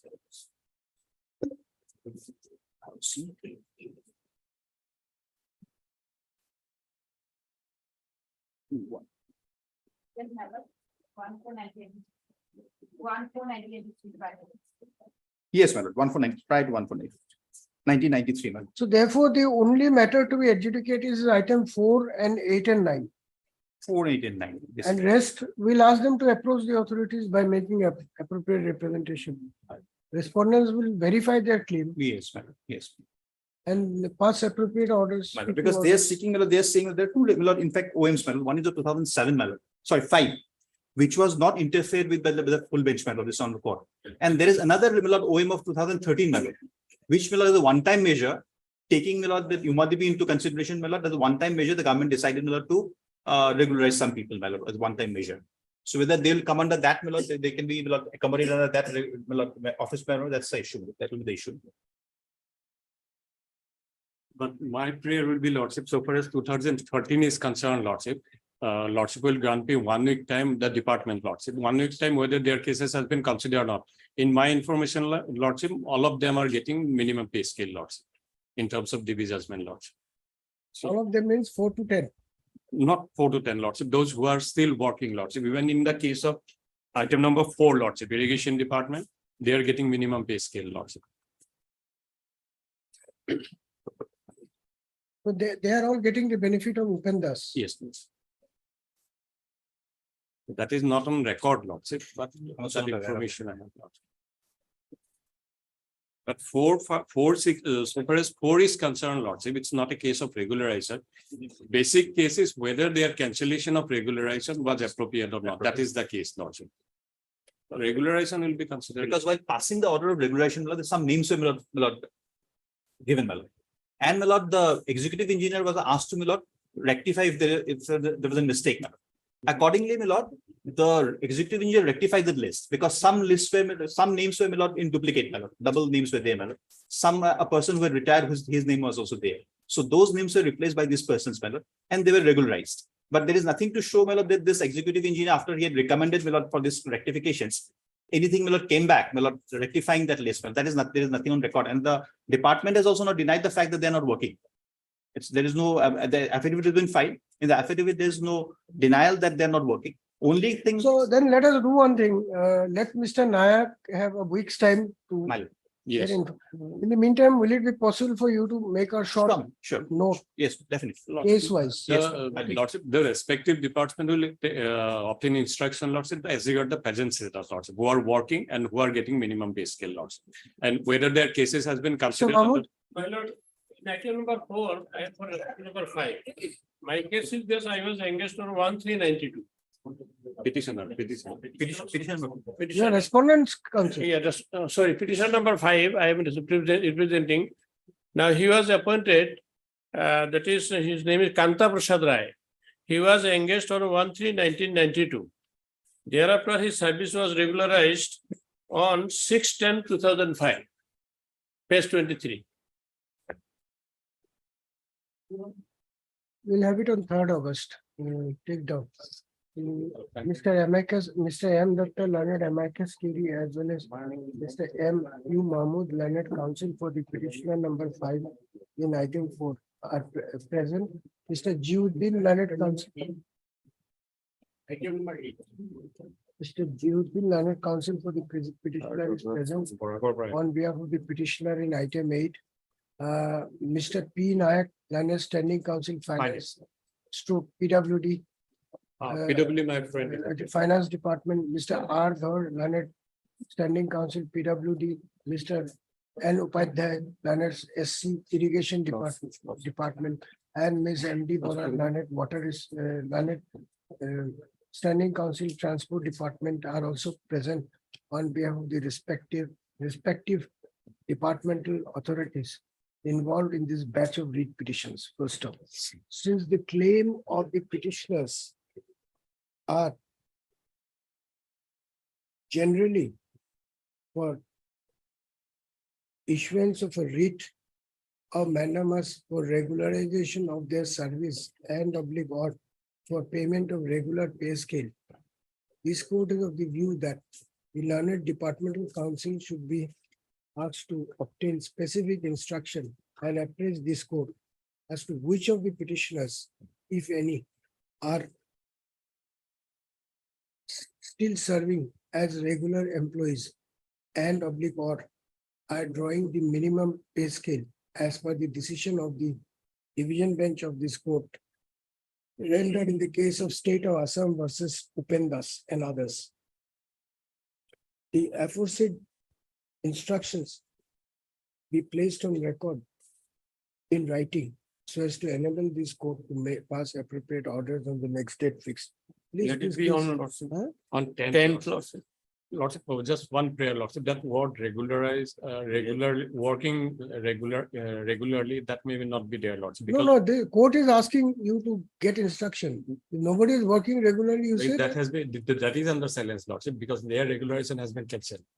That is under silence. What have you written? The list again on 10th August. What has been written? Writ of mandamus inter alia by setting aside the order of cancellation of regularization of service. And then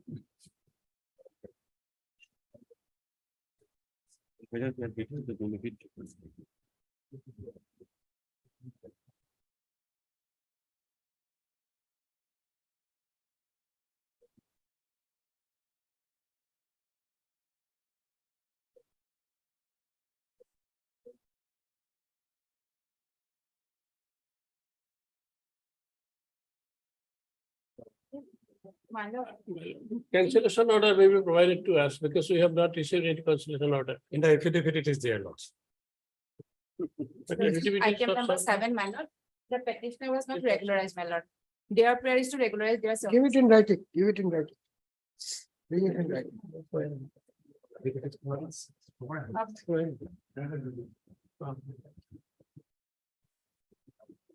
Lordship, I have a simple prayer, my lord. Lordship may kindly allow me to take a photocopy of the second file. I'm deeply obliged.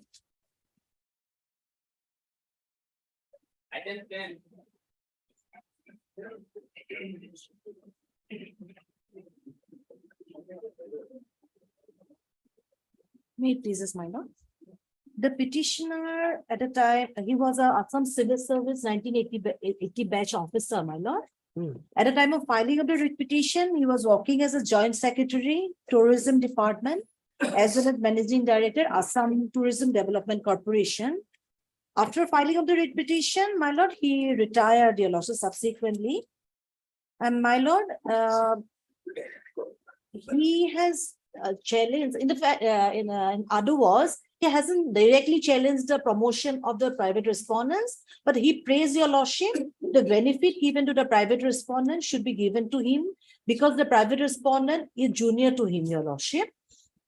From the initial select list wherein the private respondent was, lordship, his name was below the petitioner, my lord. But on 2 occasions, depriving the claim of the petitioner, the private respondent was given promotion, my lord. The fact is that during the relevant point of time, when the private respondent was given promotion, there was no departmental proceeding. In fact, there was a department proceeding drawn up against the petitioner with effect from, my lord, 27 September 2009 to 3/11/2009. 27? 7 2009 to 3/11/2009 on the allegation that the petitioner has issued some permanent residence certificate to certain lordship incumbents who asked for some lordship, wanted some appointments. So lordship, and he admitted the lordship thereafter, he was awarded with censure on 3/11/2009. And after that period, your lordship, the private respondent on 6/12/2009 was given promotion to the post of additional secretary.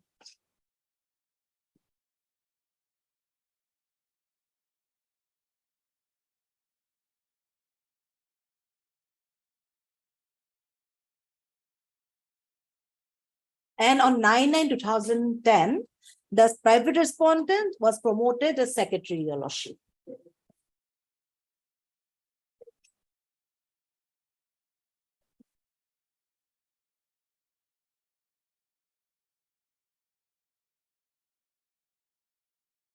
Yes. On those 2 dates, there was no departmental proceeding against the petitioner, and only there was a award of censure. Although Assam Services Disciplinary Appeal Rules doesn't talk anything about the person who was, as regards the promotional avenues of the person who was awarded with censure. But Your Lordship, there's the office memorandum of the Government of Assam, which says, Your Lordship, after the person was awarded with minor penalty like that of censure, a promotion of that incumbent should be considered on the next departmental promotion committee. My contention is that on the date on which the private respondent was given promotion, there was only the award of censure was there. There was no DP pending against me. So, Your Lordship, the respondent authorities have committed illegality in denying my claim and Lordship awarding promotion to the private respondent who are junior to me. May I first take Your Lordship to my select list is an Annexure 1, Your Lordship, page 10.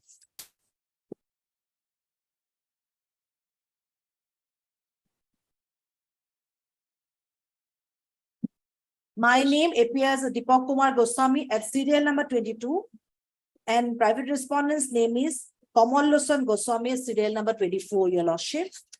Then thereafter, Annexure 2 is the copy of the appointment letter at page 12, Your Lordship. The following persons are appointed on probation to Assam Civil Service Class 1 Junior Grade with effect from the date of their joining and posted as Extra Assistant Commissioner in the station noted against is. My name appears as serial number 1, Deepak Kumar Goswami, and this one, a private respondent's name, Kamal Losan, and serial number 3, my lord. Then, Your Lordship, the combined gradation list of Assam Civil Service, my lord, is at Your Lordship, Annexure 3, page 14 to 19. My name appears as serial number 128, my lord. Annexure 3, Your Lordship, third page, 128, Deepak Kumar Goswami, and Kamal Losan's name at serial number 130.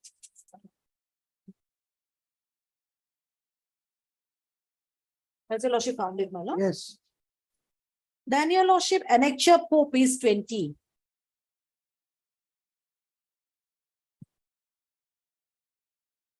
Kamal Losan Goswami, ACS Dr. 80, Director Welfare to Scheduled Caste Assam, is promoted and allowed to officiate as Additional Secretary to the Government of Assam in the scale of pay so and so with effect from 28/10/2009, retrospectively, and transferred and posted as Additional Secretary to the Government of Assam, Secretary Administration Department. Yes. Then I filed a representation before the authorities on 6/7/2010, immediately, Your Lordship. Annexure 5. To the Principal Secretary to Government of Assam Personnel Department, I have the honor to state that my promotion to the level of Additional Secretary was due in precedence of Sri Kamal Losan Goswami, as I'm senior to him in service. However, he was promoted a few months back, superseding me. Now my seniority above Sri Goswami may kindly be restored, raising my status to the rank of Additional Secretary with retrospective effect. That is from the date on which Sri Kamal Losan Goswami was promoted. My promotion to the rank of Secretary may also be considered giving the weightage to my seniority. Then, Your Lordship, depriving him his claim, again at Annexure 6, at page 22. The notification dated 9/9/2010, second paragraph, Your Lordship, Sri Kamal Losan Goswami, ACS Additional Secretary to Government of Assam, Secretary Administration Department, is promoted and allowed to officiate in the rank of Secretary ACS Cadre in a scale of pay so and so, and transferred and posted as Secretary to the Government of Assam, SAD-GAD, with effect from the date of taking over charge. Again, I prefer a representation before the authorities, my lord, and at Annexure 7, page 23. I have the honor to state that By annexure number so and so, Shri Kamalasan Goswami, who is junior to me in service, has been promoted to the rank of secretary superseding me. There is no law, no rule to back up these decisions of this government to accord his superstition. I submitted a petition earlier pointing it out. My submission is that the government may kindly amend it by promoting me, restoring my due seniority above Shri Goswami. Relevant portion of the gradation list is enclosed for your ready reference. Lordship, nothing has been done as on date, except Lordship, they issued an order after filing of the writ petition, my lord. After filing of the writ petition, I subsequently retired from my service. My contention is I have annexed the order wherein I was awarded the censure, order of sanction, my lord, at annexure 8 page 24. Whereas departmental proceeding was drawn up against the Deepak Kumar Goswami, ACS Managing Director, Assam Tourism Development Corporation, by show cause notice dated so and so for issuing 32 number of permanent resident certificate to the candidates for enrollment in Army CRPF paramilitary forces in advance of their selection by violating standing government instruction as a then Deputy Commissioner Golaghat. Whereas Shri Deepak Kumar Goswami, ACS Director, Assam Tourism Development Corporation, has admitted the charge by this written statement in defense submitted by so and so and explaining the facts and circumstances of this case. And whereas after careful examination of the written statement of Deepak Kumar Goswami, ACS, and the materials on record, it has been decided to inflict a penalty of censure upon him by taking a lenient view in this case. Now, therefore, the government of Assam is pleased to inflict the penalty of censure upon him, and thus the proceeding is finally disposed of. Lordship, may I take your lordship the provision wherein under the Assam Service Discipline and Appeal Rules, my lord? Rule 7.1.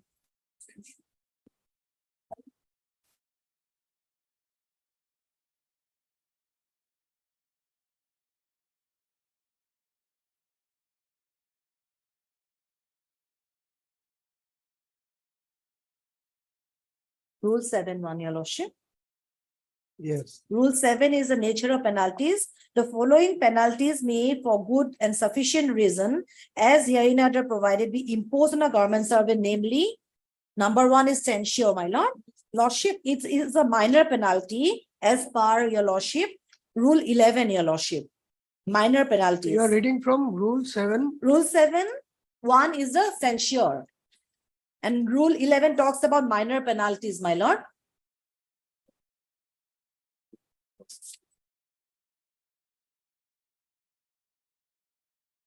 Rule 11.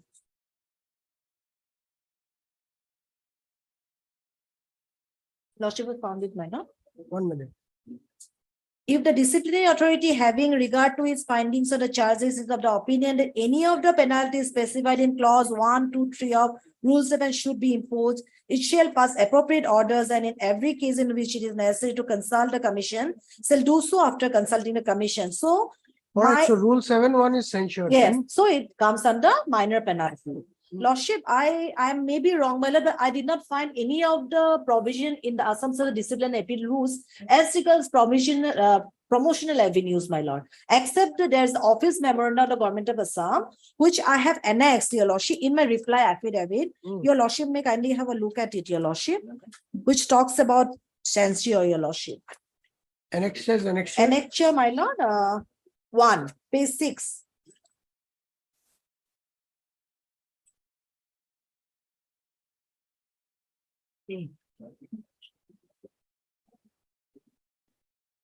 Of my reply affidavit, my lord. Lordship has found it, Yes, your yes. lordship. There's office memorandum dated 17/10/87, my lord. The undersigned, the procedure to be followed with regard to promotion to be considered in case of award of penalty.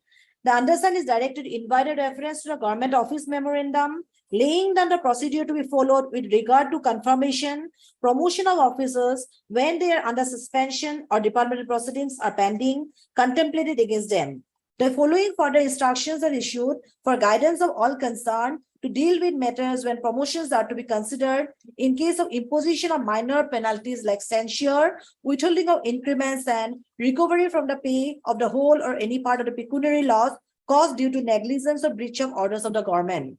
When the departmental proceedings have been ended with the impositions of a minor penalty like censure, recovery of pecuniary loss to the government, withholding of increments of pay and withholding of promotion, the recommendation of selection committee in favor of the employee kept in the seal cover will not be given effect to. But the case of the employee concerned for promotion confirmation may be considered by the next selection committee when it meets after the conclusion of the department proceeding. If the findings of the selection committee are in favor of the employees, he may be promoted in his turn if the penalty is that of censure or recovery of pecuniary loss caused to the government by negligence or breach of orders.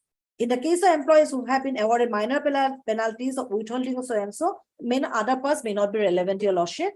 So my contention is that even if the awarding of censure, your lordship, if the departmental promotion committee sits on a subsequent date, your lordship, according to me, which they said, lordship on 20, I have mentioned 2 dates on 16/12/2009 and 9/9/2010. They should have considered my promotion, my lord, which they denied and which they ignored. And private respondent who was junior to me, your lordship, he was given promotion on 2 occasions, my lord. Even the Supreme Court I'm referring to judgments, your lordship, of the Honorable Supreme Court.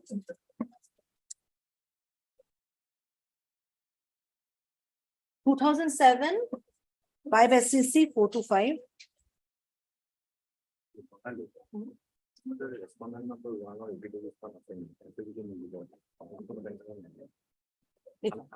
Yes. Lordship 2007 5 SSC 425 para 11. Here on another constitutional judgment has been referred, Union of India versus KB Janaki Raman, my lord.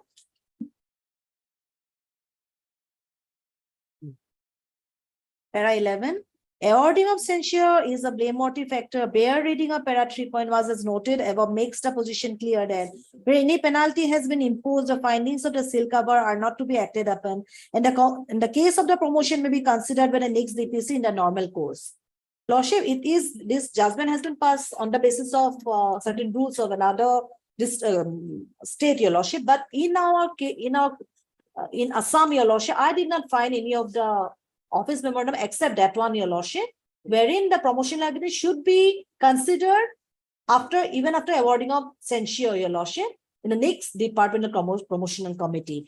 And your lordship, I'm referring to Union of India, KV Janaki Raman's judgment, your lordship, 1991, 4 SSC 109.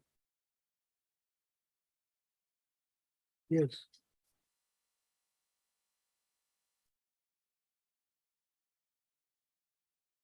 Para 8, madam.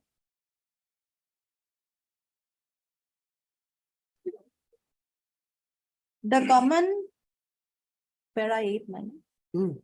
The common questions involved in all these matters relate to what is service jurisprudence has come to be known as seal cover procedure. Concisely stated, the questions are: what is the date from which it can be said that disciplinary criminal proceedings are pending against an employee? What is the course to be adopted and the employee is held guilty in such proceedings if the guilt merits punishment other than that of dismissal? To what benefits an employee who is completely or partially exonerated is entitled to and from which date? The seal cover procedure is adopted when an employee is due for promotion, increment, etc.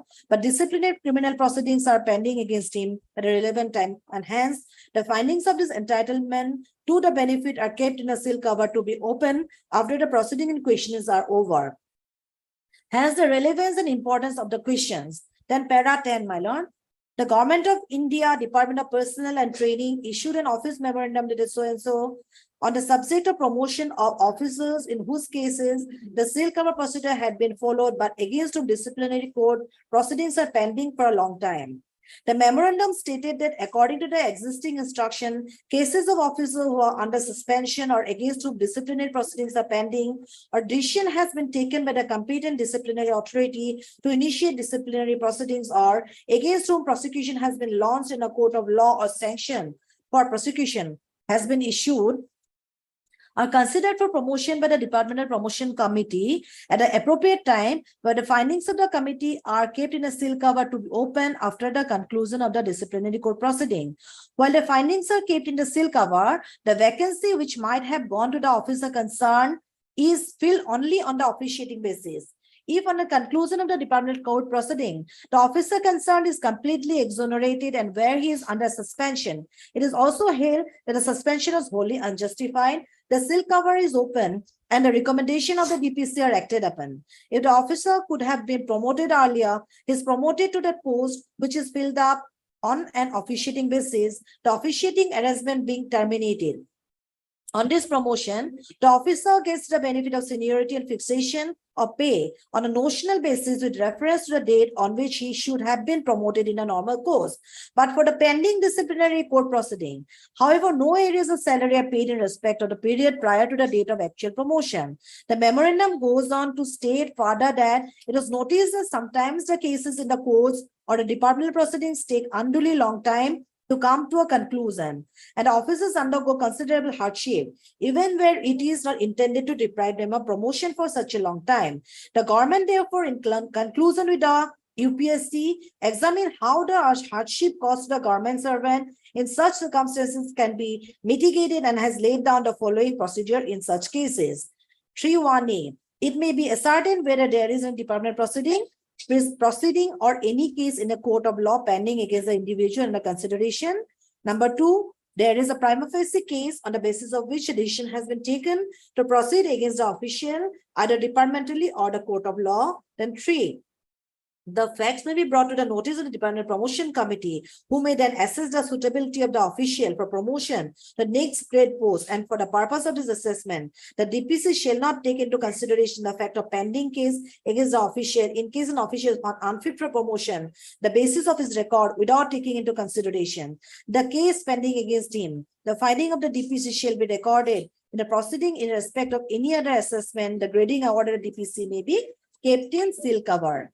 Then number 3, after the findings are kept in seal cover of the Department Promotion Committee, subsequent DPCs, if any, held after the first DPC during the period of disciplinary court proceedings may be pending, will also consider the officer's case and record their findings, which will again be kept in seal cover in the above mentioned. Then, my lord, then next paragraph. If any penalty is imposed on the officer as a result of disciplinary proceeding, or if he is found guilty in the court of proceedings against him, the findings in the seal cover shall not be acted upon. The officer's case for promotion may be considered in the usual manner by the next DPC, which meets in the normal course after the conclusion of the disciplinary court proceeding. The existing instruction provide that in a case where departmental promotion disciplinary proceedings have been held under the relevant disciplinary rules, warning should not be issued as a result of such proceeding. If it is found as a result of the proceedings that some of blame attaches to the officer, then the penalty of censure at least should be imposed. This may be kept in view so that no occasion arises for any doubt on the point whether or not an officer has been completely exonerated in disciplinary proceeding held against him. Then, your lordship, para 22. So he retired in which post, petitioner?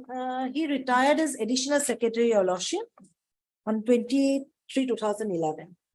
So he wants that his promotion to the post of additional secretary, my lord, should be given effect to from 06/12/2009. And to the post of secretary 9/9/2010 on 2 He cannot be promoted. notional benefit, my lord. No, Notional that benefit. cannot be done.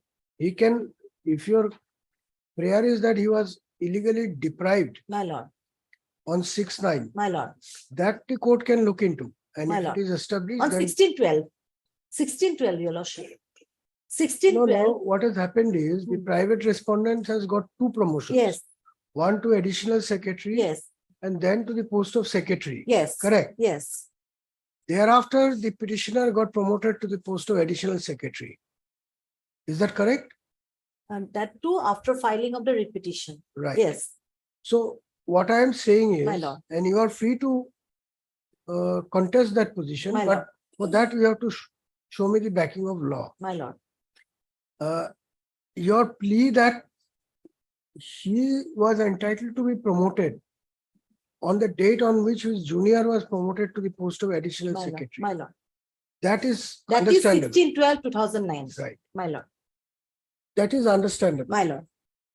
But if you are saying that giving him that promotion, the court must again hold that he would be promoted to the next rank of secretary. At this stage, according to me, cannot be. And for that, you have to make out a case. Lordship, but whether the DPC said on the subsequent date on when the, on which date No, the I private. follow. respondent- What I'm Yes, saying is, Yes, I follow. all I these follow. things can't be remedied today because he is already retired. Retired, your lordship. But So- lordship, when I filed the writ petition, I did not retire from service. So that is correct. Yes. But the life claim was that double promotion after retirement not possible. Lordship, but my claim while filing of the writ petition, I claim that my seniority should be, notional benefit should be given on the date this, the incumbent was given promotion to the. Ms. Bhuya, you're I right. understood your lordship's query that two You are, benefits he will you are not give. seeking notional benefit of the promotion given to him. Yes, How can you seek notional benefit of a promotion which he never got? He was never promoted to the rank of secretary. lordship, but the record should reveal So why what you my are case was not asking for is considered. an order of promotion to the rank of secretary. Because your lordship, that time I was not retired from service. Lordship, I was holding the post of Joint Secretary Tourism Department, lordship. So lordship, my claim was live. Your lordship, subsequently during the pendency, I retired from service, my lord. What is your prayer? Let me see. Lordship.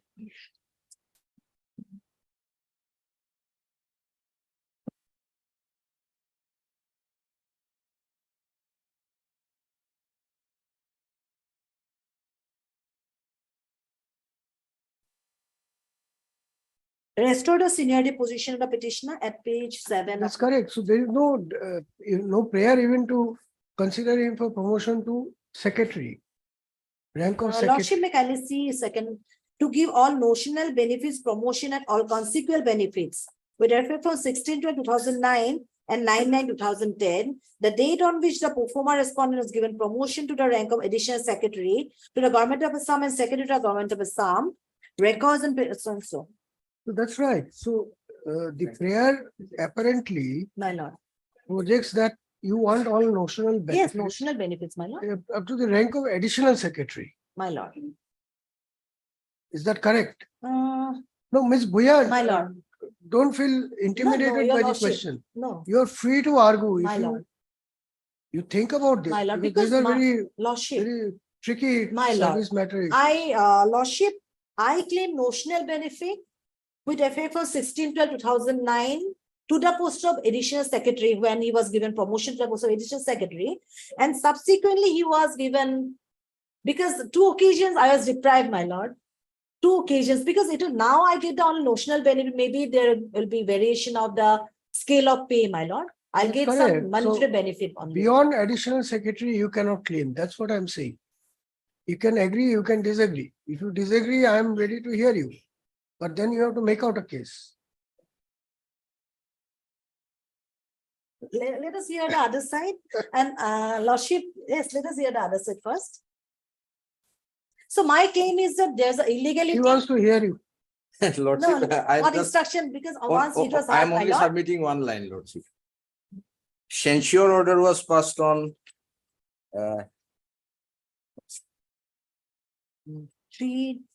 3/11/2009. So why did you not promote him to additional secretary on 16/12/2009? should have been. That is a, Lordship, yes. As because it's a minor punishment, Lordship, immediately his case to be considered along with in the month of December. As because That this is- person, this, I agree with her. submission. otherwise, that is the law, Lordship. Merely arguing something, Lordship, it doesn't. But regarding the other prayer, that prayer is also not there. No, notional benefit prayer. No, is Lordship, there. only the days, but additional secretary. That is the prayer made by my learned friend, my learned senior friend. Additional. And learned friend. Additional secretary to government of Assam and secretary to government of Assam.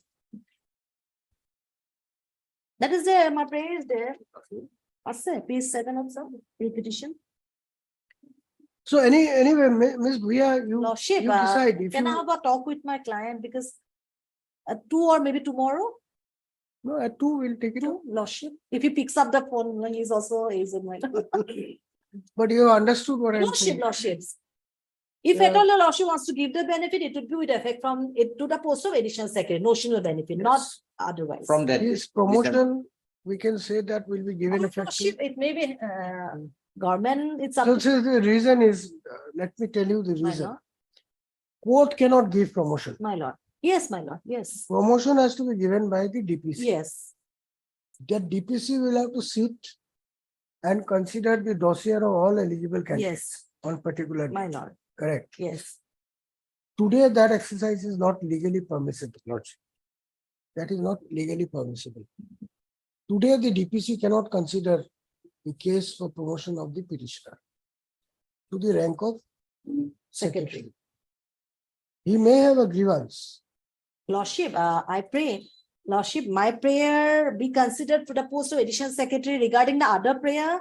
Let the government be given the Lordship, if the Lordship considers.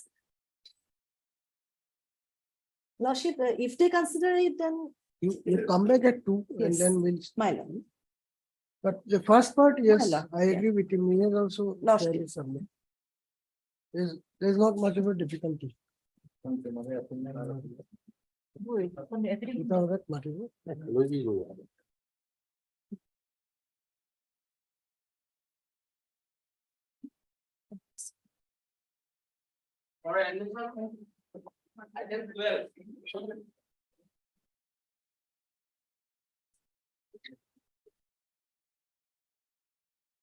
May it pleases your lordship. Lordship, the matter here pertains to appointment of the petitioner, lordship.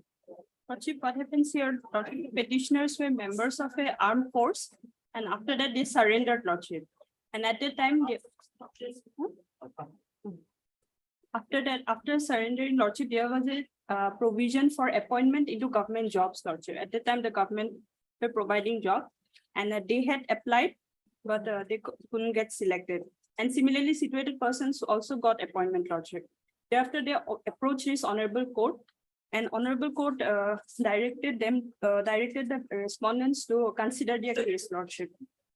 The order is at page 53, lordship, of the honorable court, lordship. Page 50. Page 53 of the petition, lordship. And the operative part is at page 56, lordship, the direction part.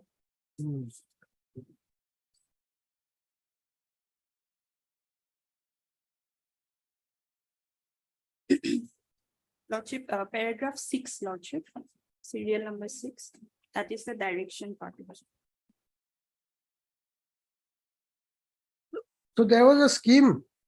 At the time, the lordship, that was, they were given employment, lordship. Where is the scheme?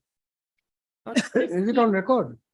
no, lordship, the scheme, lordship, I have annexed one document published in the newspaper, lordship. There they have given, and another one is that. What is your page- stand, page Mr. 46. Bhatt? My lord, here we have filed two affidavits. We say that, my lord, there were schemes and it was to be done with the approval of the cabinet. 3 names are forwarded, but nothing came back. But, my lord, thereafter, we had this home and political. We had another scheme, my lord, formal proposal for rehabilitation of the petitioners through schemes, my lord. So now I don't know whether they applied for that. They had applied, These are for, lordship, no, financial schemes, my lords, for projects and not job. They are here for jobs. That was not approved, my lord. Prima facie, my lord, from the records, I can say, my lord. So whether. Why it for- was not approved? My lord, Why it was not approved? my lord, that was up to the cabinet, my lord, to, with the approval of the cabinet only, they could be, my lord. But given. we can ask you why the cabinet did not approve. My lord, that I have to, my lord, seek instructions way back, my lord, long back, my lord. Yes, there is an order of the court. Lordship, to consider. their case was considered and under process, lordship, just pending for approval. One of the letters I have annexed at page 61, lordship. Cabinet cannot act arbitrarily. 61 is the type copy, lordship, of 4/5/2020. May I read the letter, lordship? It was given by the Joint Secretary, Government of Assam, Home and Political Department to the Under Secretary, Government of Assam, lordship. Dear Lord, may I read, Lordship? Yes, please. In inviting a reference to the letter on the subject cited above, I am directed to forward herewith a petition received from Sri Somindranath Kolita and others requesting the government for the employment in the grade 3 and grade 4 vacancies in the establishment of PWD building on the strength of the judgment order passed by the Honorable Guwahati High Court in WPC number 5456/2013, Somindranath Kolita and 2 others versus State of Assam and government in the political department has recommended for consideration of their cases by way of condonation relaxation of their ages for the post applied under the PWD in the light of the order of the Honorable Court. This has the approval of the Honorable Chief Minister. So what action has been taken after this? That is, my lord, I have to get the instructions. That But is my- the only instruction. We have filed 2 affidavits. My lord, Huh? my affidavit doesn't reflect regarding this, my lord. That is very unfortunate. I would rather say, my lord, because You write everything except the thing that is to be written. Court passes an order, the political department clears, the chief minister approves. What remains then? Get the instruction at 2. my lord, We'll close it. today, my lord, Yes. uh, Dispur is nearby. We are living in the era of IT, information technology. can it be tomorrow, my lord? Tomorrow, Monday, Lordship. Monday. Heard Mr. Insular Counsel for the 8th Talukdar Eighth Taluk- Counsel for the petitioner. On the request of Mr. R. Lanak, Additional Senior Government Advocate Assam.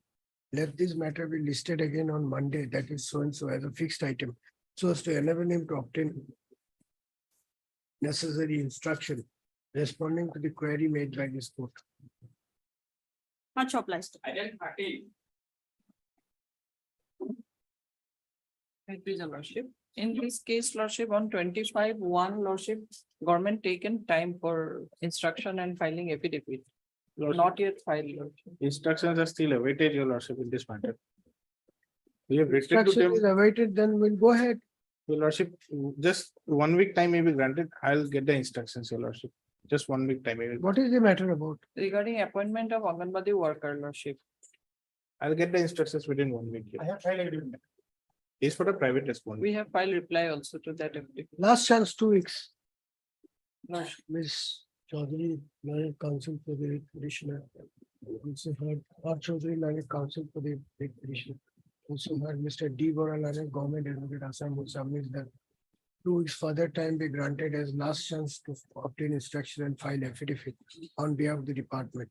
Mr. H. R. Ahmed, Learned Counsel for the private respondent is present. On the request of Mr. Bora, this matter stands adjourned for 3 weeks. So as to give him one last opportunity to obtain instruction. File affidavit. Lordship, any date fixed, Lordship? This case again after 3 weeks, fixed item. I have already informed my friend that is.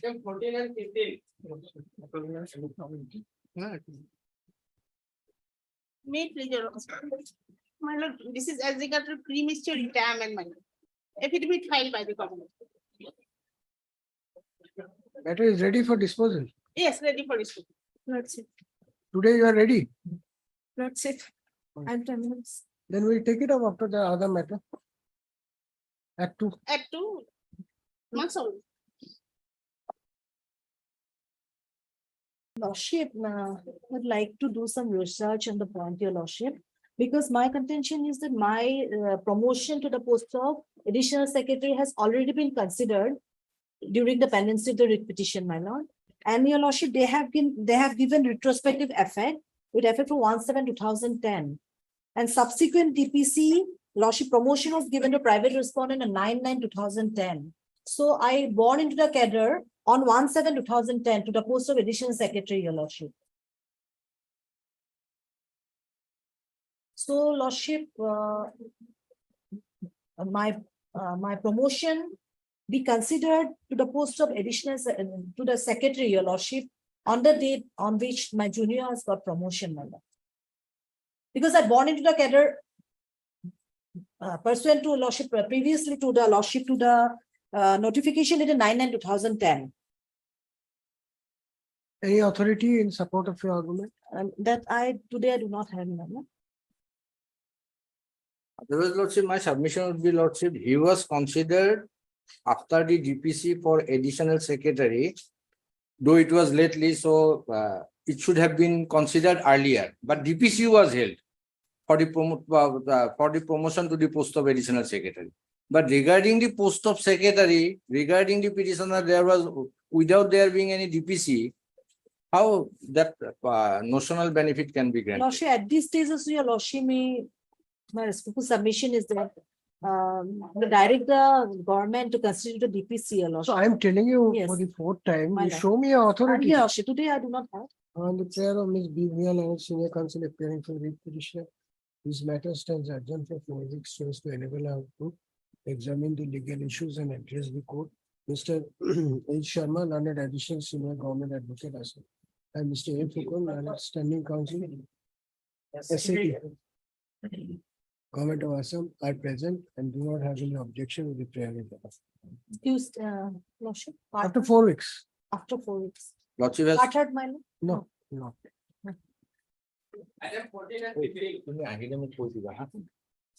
But you can't find any judgment in your favor. I'm quite sure about My it. lord. Very Cannot be notional, done. my lord.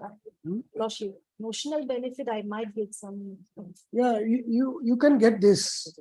Yes. Additional secretary, yes. Promotion to secretary, not possible. If they would have considered and wrongly rejected it, Yes, then it in is a that case, different matter. You can find judgments that they considered but wrongly rejected.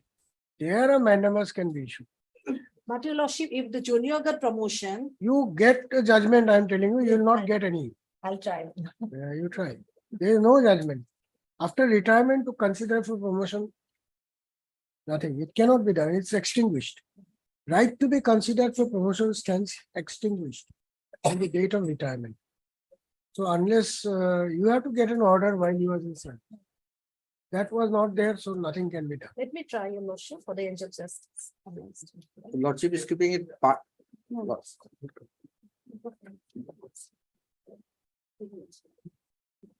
Me, prisoner. I pray Lordship may take up the matter item number 15 first.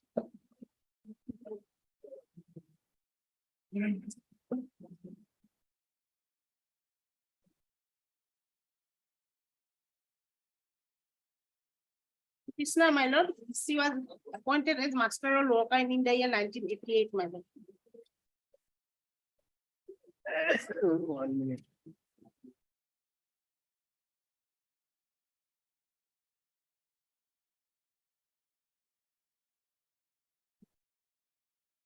Yes.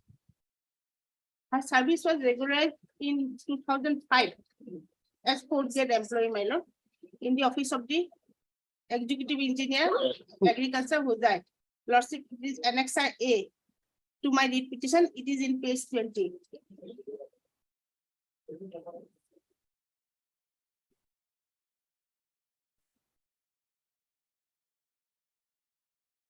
At serial number 5, Lordship will find.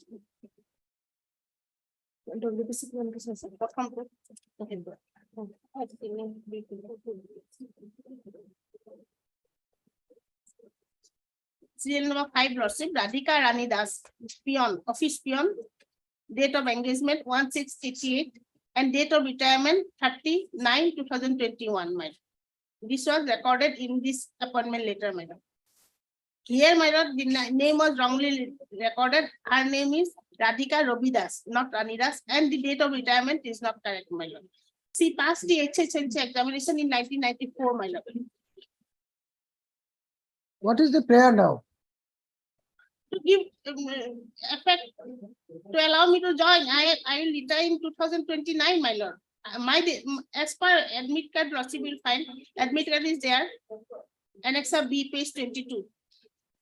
And my service book date of birth is recorded as per admit card. Why 2 repetitions? Because in the impugned order, my lord, it was said that as the date of retirement is not, my lord, confirmed, so next order necessary. After this order, again another order was there. My lord, Annexa B, Lordship will find in the admit card, my lord. issued by the Assam Board of Secondary Education. Yes. Here my date of birth has been recorded as 8/9/1969. This is the supporting document for my date of birth, my lord. Then I pass in 1994, another admit card, mayor, here also. So on what basis you were retired from service earlier, on an earlier date? That is, my lord, wrongly, there is no supporting document for this date, my lord. On what basis that has been recorded, there is no supporting document to show, my lord. Lordship, there is a disputed of fact, Lordship, because her Let me initial. complete. Let me complete. I'm sorry, Lordship. No, I'm asking, do you have the service book? Yes, service book, yes. You have it? Right now, I don't have the service book even with me, Lordship. What is there in your affidavit? What is your stand? Lordship, initial appointment, Lordship, her in office seat, Lordship, kindly One minute, go minute. to my affidavit in opposition, Lordship. Because in the office seat, her in employment data sheet and office sheet, Lordship, her date of birth was recorded as 30/9/1961. Who has recorded that? Lordship, from department, Lordship. Because she was appointed prior to her matric, she was appointed under matric in 1998. After 88, Lordship, sorry. After 6 years, she has been passed in SSLC examination, Lordship. In the meantime, she was regularized, Lordship. At the time of initial appointment, her age was recorded as Lordship, 26 years, 8 months, Lordship.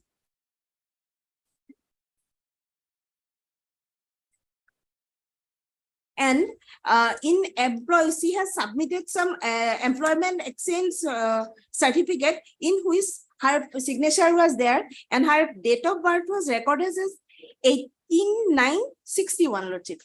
If we go by the Lordship, in my affidavit, it was recorded, Lordship. At page number, Lordship, kindly go through page number 53, my affidavit, Lordship. Annexa 4 series, I would say.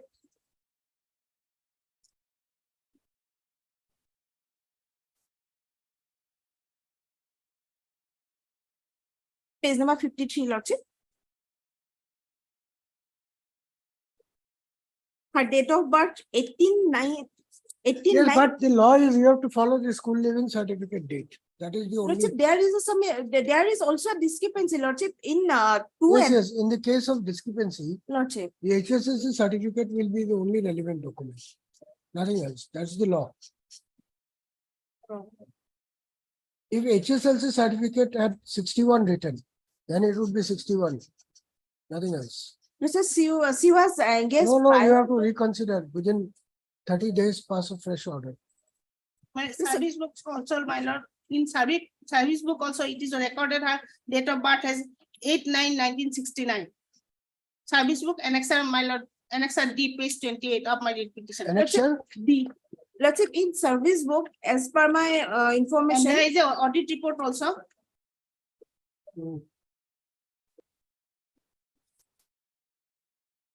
Annexer D, page 28.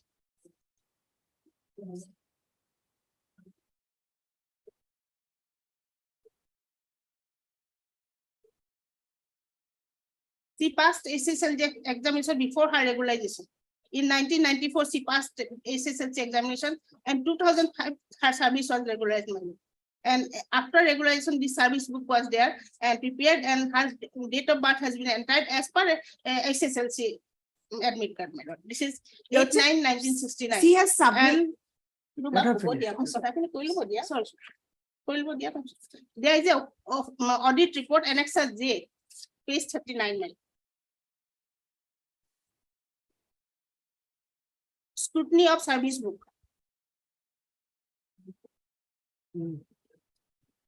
AEE Agriculture Huzai revealed that a government servant, Ms. Radhika Ravi Das, working in the master role, was regularized as grade 4 on 5/10/2005, guide order dated so and so by the Directorate, Assam Guwahati, in this scale of pay so and so, plus other allowances, as admissible with effect from the date of joining. The government servant was engaged as office peon dated 1/6/1988, specifying only the date of retirement as 39/2021.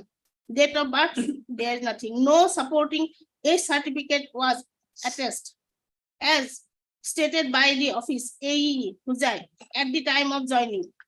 The incumbent produced an age certificate under matriculation. Whereas after passing SS examination, another certificate containing date of birth as 8/9/69 was produced. Accordingly, the official goes on superannuation on 39/2029. But as per the previous certificate produced at the time of joining, the official superannuation on 39/2021. The age certificate produced at the time of joining is neither available in the concerned file nor could be furnished. There is no supporting document to prove this age, my lord. The metric and school certificate also says, and school certificate, I annexed the school certificate also, my lord. School certificate is there, my lord. Annex B to page 26.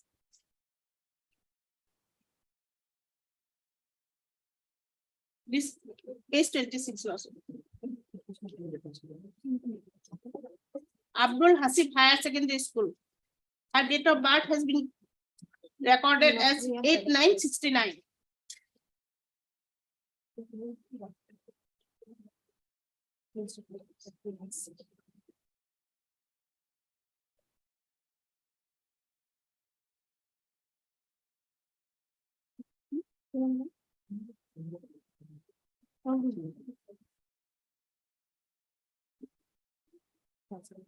If there I say if there is some differences in the date of joining or date of birth, they may inquire the matter during lifetime of the service. After retirement, suddenly she has been placed even in the service book. Her date of retirement, the date of birth has been recorded 69, and suddenly she has been placed under retirement on 2001. Where is her date of retirement is in 2029?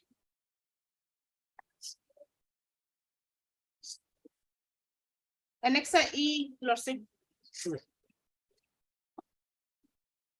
Yes. Annexa E, this is a letter to the director prior to the retirement of the petitioner. Annexa E from the assistant executive engineer.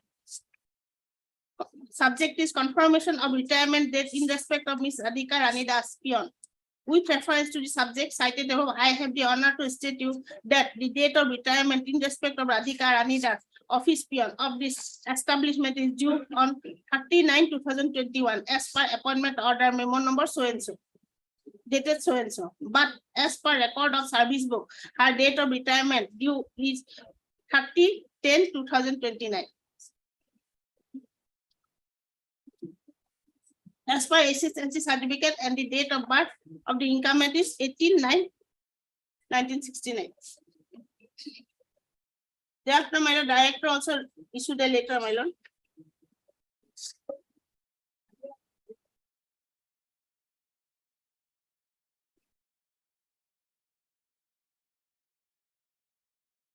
Yes.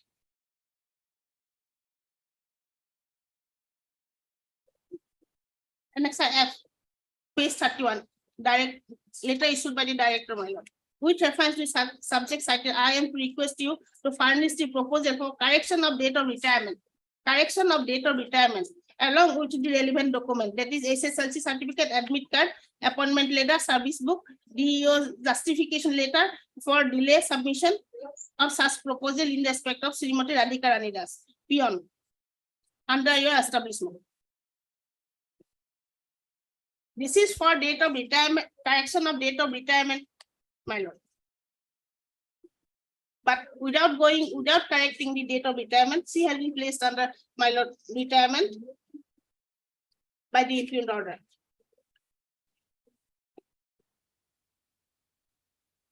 The impugned order is at page 38, my lord.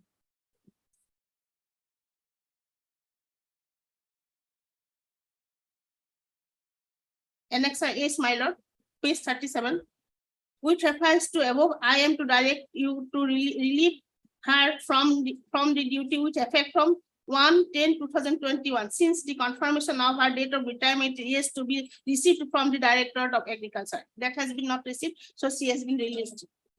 H, annexure is page 37.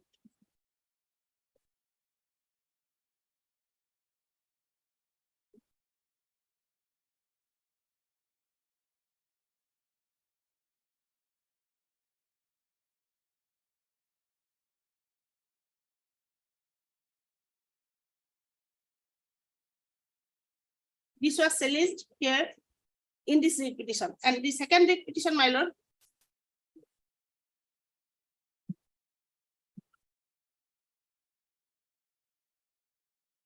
Which is first, which is second? second one is my lord, item number 14. 4054, 2023, WPC number. 4054.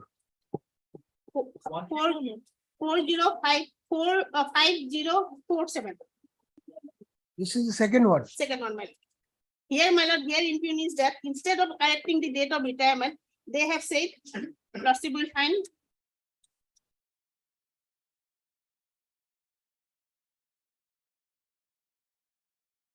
Annexure J, page 42, lordship will find that this is a letter from the Deputy Secretary Government, which refers to the subject cited above, and the letter under reference, I am directed to inform you as per SRFR, request for change of date of birth government servant should be made on the date within 3 years from the date of actual superannuation. This is question is from date of correction of date of birth is not there.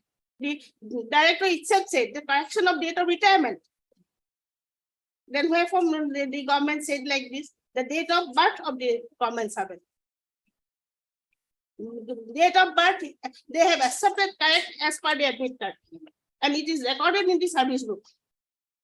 There is no inquiry whether the earlier there is some date of birth or whether which one is authentic or something. There is no inquiry, nothing. They have recorded, they have accepted that admit card date and recorded in the service book. Now they came to the question that change of date of birth of government servant should be made on a date within 3 years from the date of actual superannuation. So the second lead petition was filed challenging this order, my lord.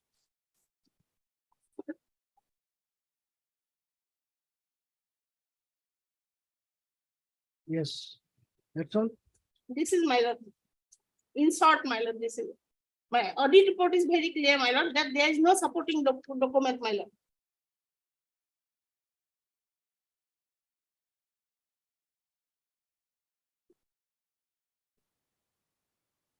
May please, your lordship. Lordship, I will go by my affidavit, lordship. In affidavit, lordship, she was initially appointed as 1/6/1988, and her date of her age was recorded as 26 years, 8 months, lordship. Kindly go to page, lordship, 54. My affidavit, lordship, 1320.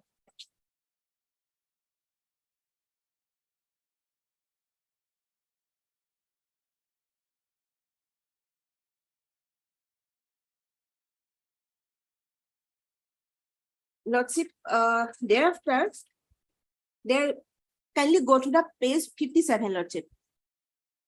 Employee data sheet.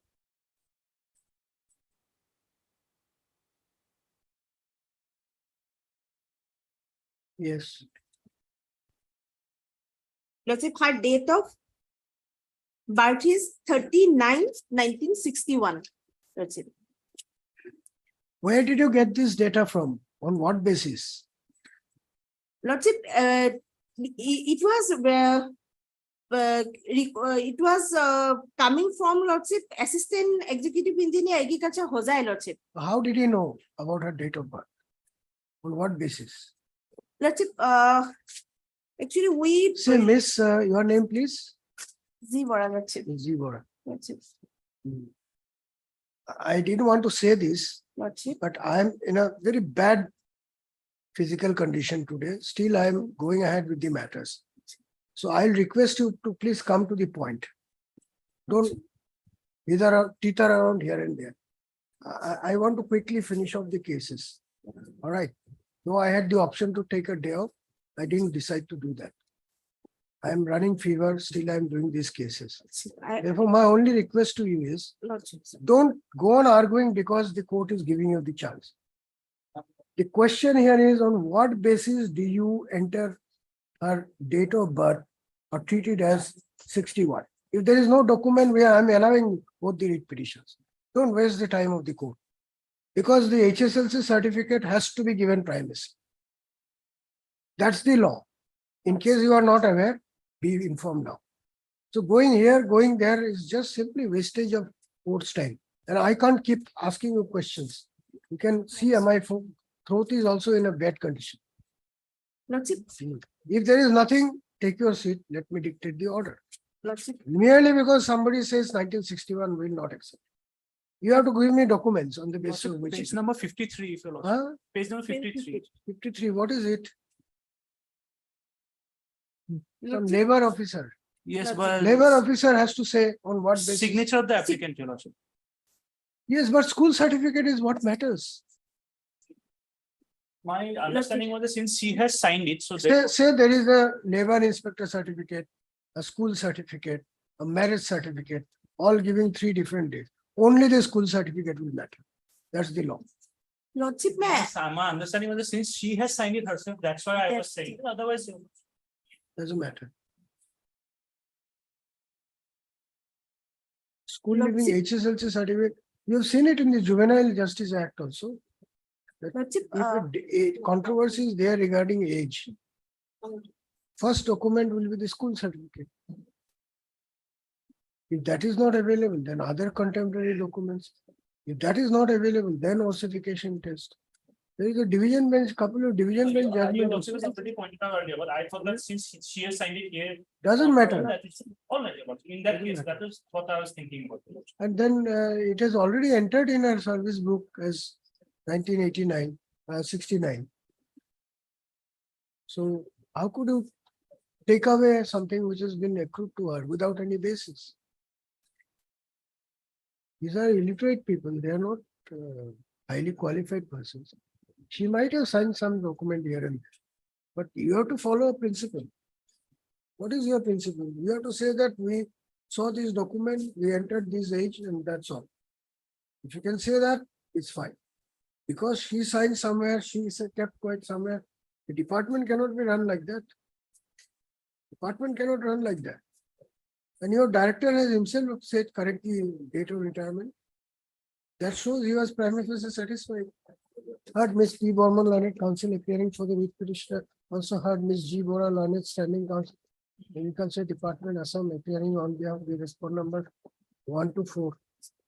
In both these writ petitions, Mr. C.S. Hazarika, counsel has appeared for respondent number 5, that is Deputy Commissioner Hojai, Commerce Shankardev Nagar. These 2 writ petitions have been filed by the same petitioner, being primarily aggrieved by the order of the department sending her on premature retirement. Full stop. The facts of the case in a nutshell is that the writ petitioner herein was originally engaged as a master on worker with effect from 01/06/1988 under the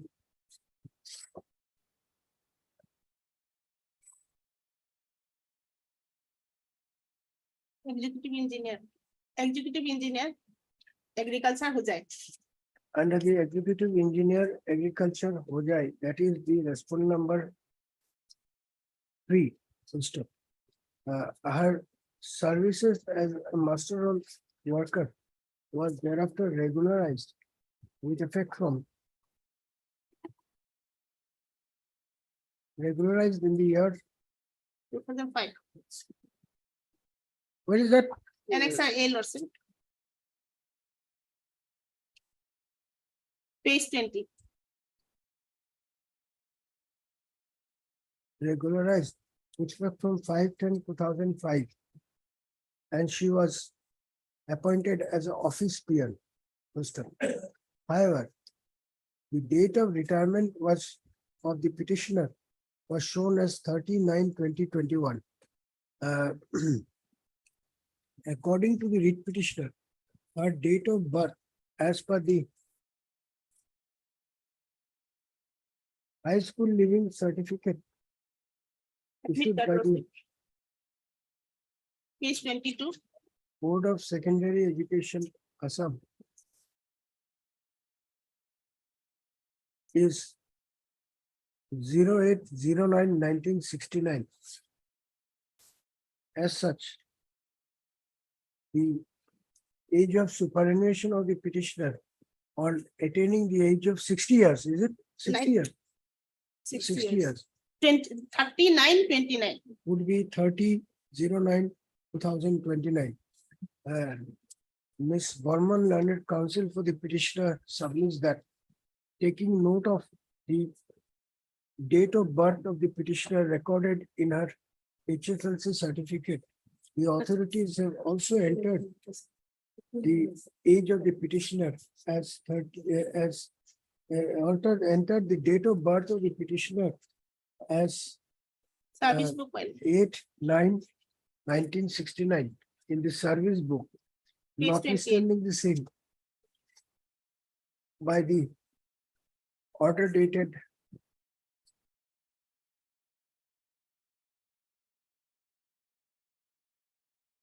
seven three 2022, as well as the subsequent order dated 11/3/2022. The request of the petitioner for correction of her age of retirement and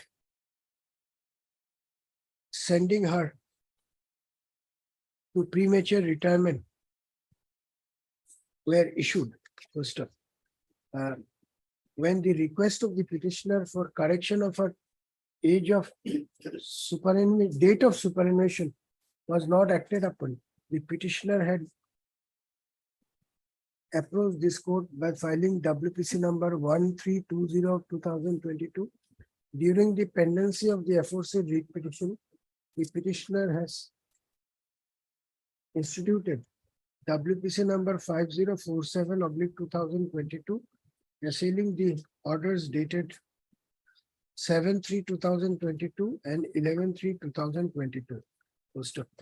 By referring to the materials available on record, the Learned Counsel for the petitioner has argued that not only the high school living certificate, but even the certificates issued by the school where the petitioner had studied records her date of birth as 8/9/1969.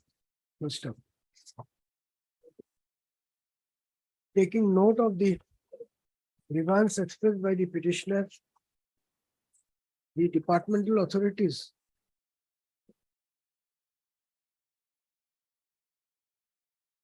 the grievance of the petitioner, the Office of the Accountant General Audit Assam had categorically made an observation stating that only the date of retirement of the petitioner as 30/9/2021 is recorded in her service book, but there is no supporting document in respect thereof.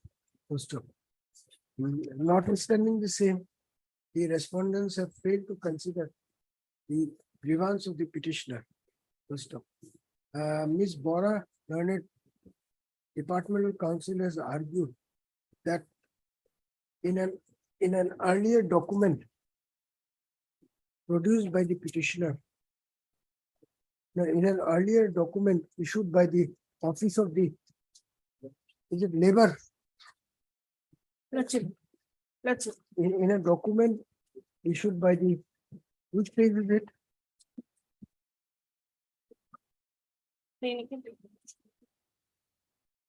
Where is the labor officer? Labor officer. Assistant employment officer.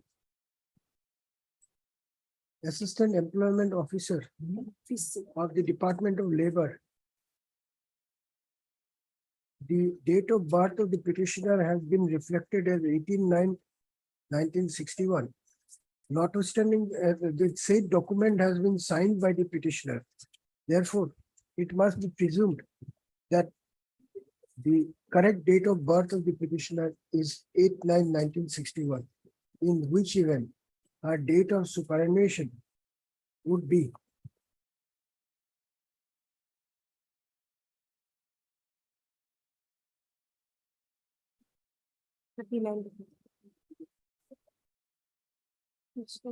Thirty-nine, 2021.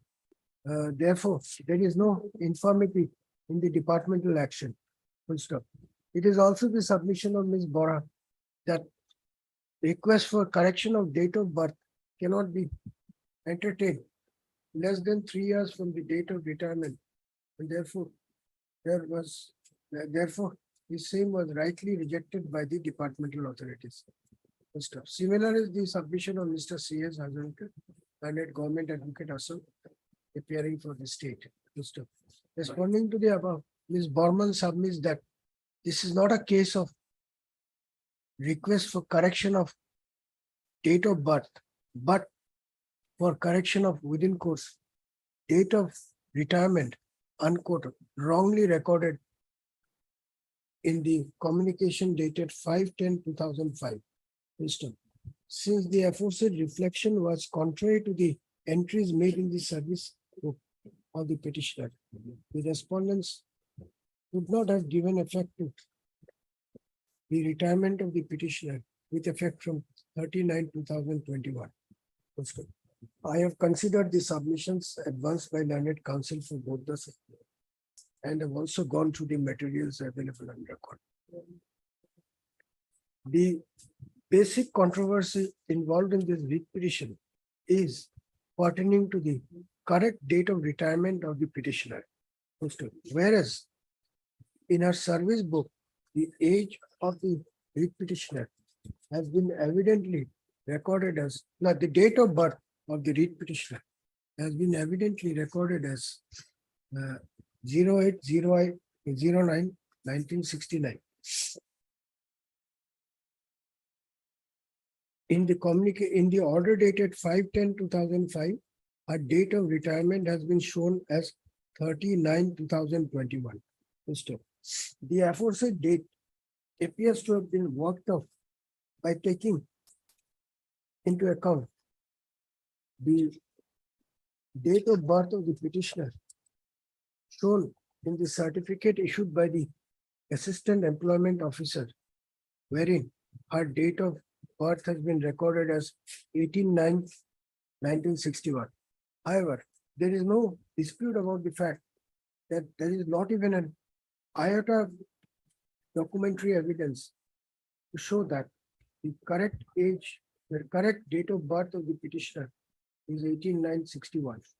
On the contrary, there are sufficient and cogent documents available on record, including the school certificate as well as the HSLC certificate produced by the petitioner, wherein her date of birth has been recorded as 8/9/1969. Moreover, on the basis of such document, the date of birth of the petitioner has been recorded as 8/9/1999.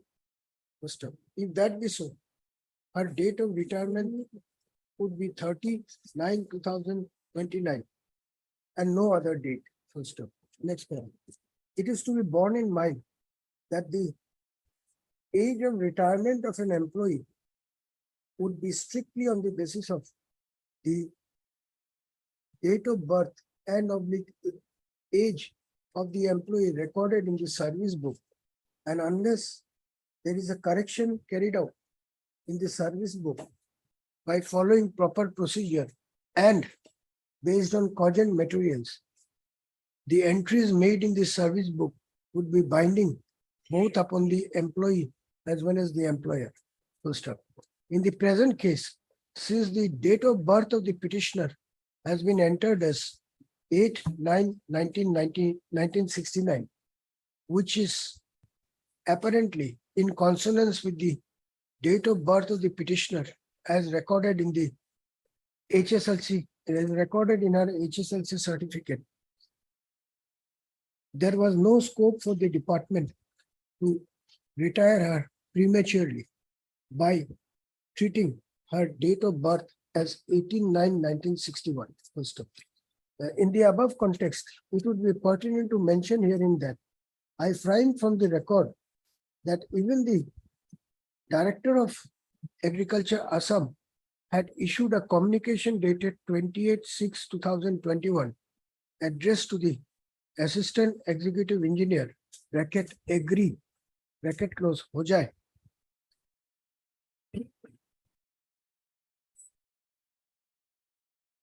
asking the letter to furnish a proposal for correction of date of retirement along with relevant documents. However, it appears that the Assistant Executive Engineer, bracket agree, bracket close, ho jaye, did not take proper action in the matter, as a result of which the writ petitioner had to go on premature retirement. What is significant to be noted here in that this is not a case where the petitioner is seeking correction of her date of birth, but the prayer is for correction of date of retirement, which has been wrongly recorded in the order dated 5/10, you want to say it? 5/10/2005. Full stop. For the reasons stated herein above, this court is of the unhesitant opinion that the respondents have acted in an illegal and unfair manner by sending the petitioner on retirement on a date which is far before the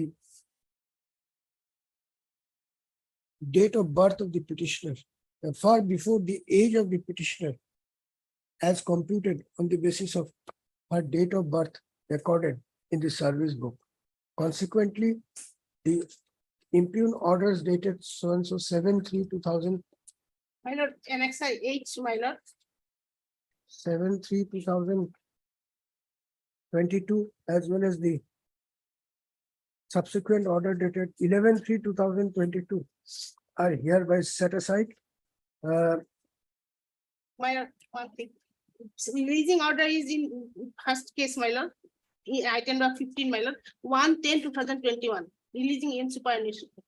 Consequently, the order dated 1/10/2021 Next is, my lord, releasing the petitioner from duty is also hereby interfered with. It is directed that one more letter is there, my lord, page 38, same. I'm sorry, same petition, my lord, page 38. Order dated 1/10/2021, issued by Deputy Commissioner. I've written about it. My lord, and the one is, my lord, Executive Engineer, Agriculture, page 37. Same date, 1/10/2021. Page 37 and 38.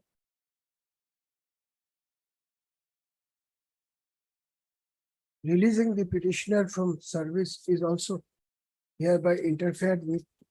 Consequently, full stop. It is directed that the petitioner shall be allowed to join back duty as office peon in the same post within a period of 2 weeks from the date of receipt of a certified copy of this order.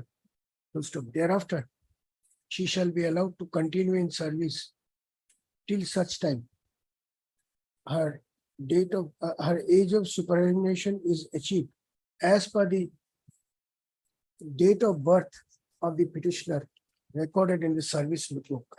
Both the writ petition stands allowed parties to bear My lord, one pair, my lord, lordship has like. We'll hear it in the month My of lord, August. So much. Backwards, my lord, backwards.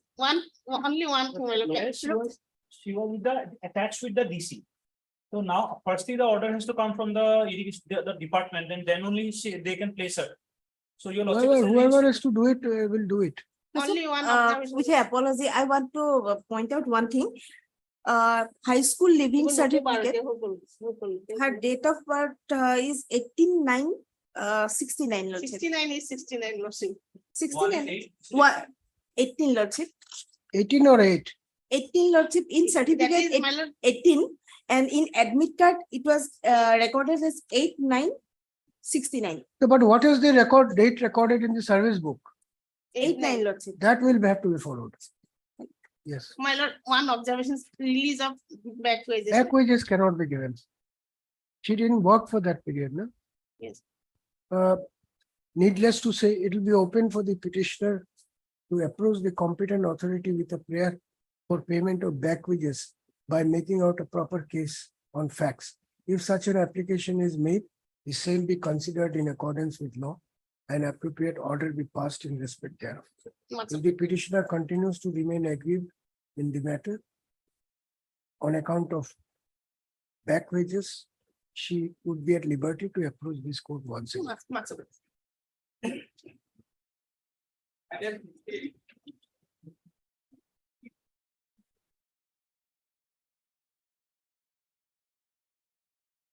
Hey, please, Your Lordship. My lord, matter relates to voluntary retirement. My lord, How long will it take? I will take only 10 minutes. 250, you have to end. My lord, my lord, this is the second How long round will of it take? 5 minutes, Lordship. I'll dictate the judgment at 3. Yes. second round, my lord, before this honorable court, my lord. My lord, the petitioner was initially appointed in 1986 as a LDA, my lord, and posted at Jorhat. Subsequently, he was transferred to Dibrugarh, and while he was in Dibrugarh, my lord, in 2002, my lord, he fell ill due to TB, my lord, tuberculosis. So, my lord, he could not attend the office, my lord, and my lord, in 2002, my lord, 1/10/2002, my lord, he was in medical leave. So for certain period, leave applications were submitted, my lord, and ultimately, my lord, he was not fully cured. So due to his illness, my lord, he could not join in service, my lord. That's why, my lord, he has submitted an application for voluntary retirement in, my lord, on 29/3/2007, my lord, after completion of more than 20 years of age, my lord, 20 years of service, my lord.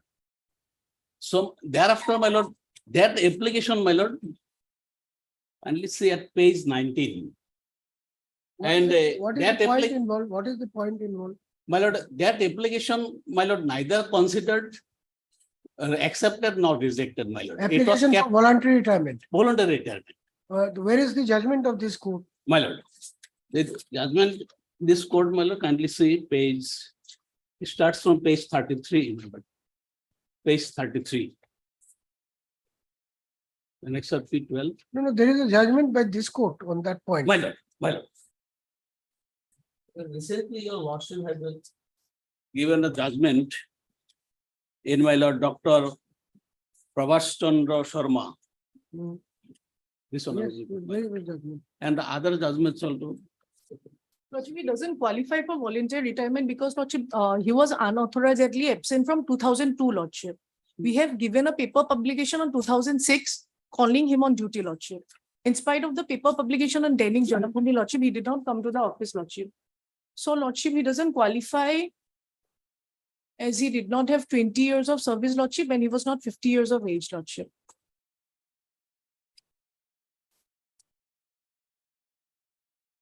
1 minute.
When was the petitioner appointed? My lord, petitioner was appointed on, my lord, 26/10/1986. My lord, as for service book, my lord, 7/11/1986. 7/11/1986. And where is he now presently? He's, my lord, here after submitting voluntary retirement application, he could not attend, my lord. He has not attended the office, my lord. Why? My lord, since he has submitted application for voluntary retirement, no order has been passed, either accepted or rejected, my lord. No When did order. he submit the application? 2007. 29/3/2007.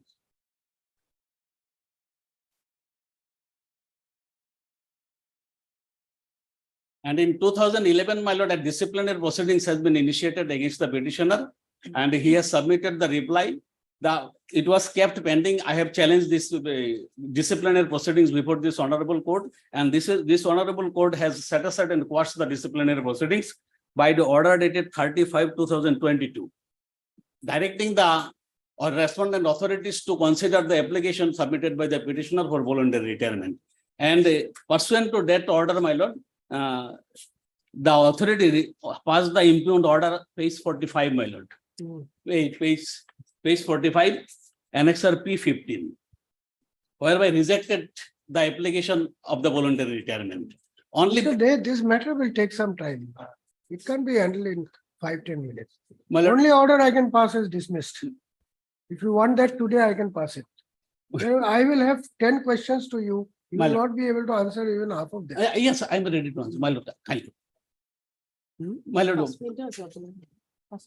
pass.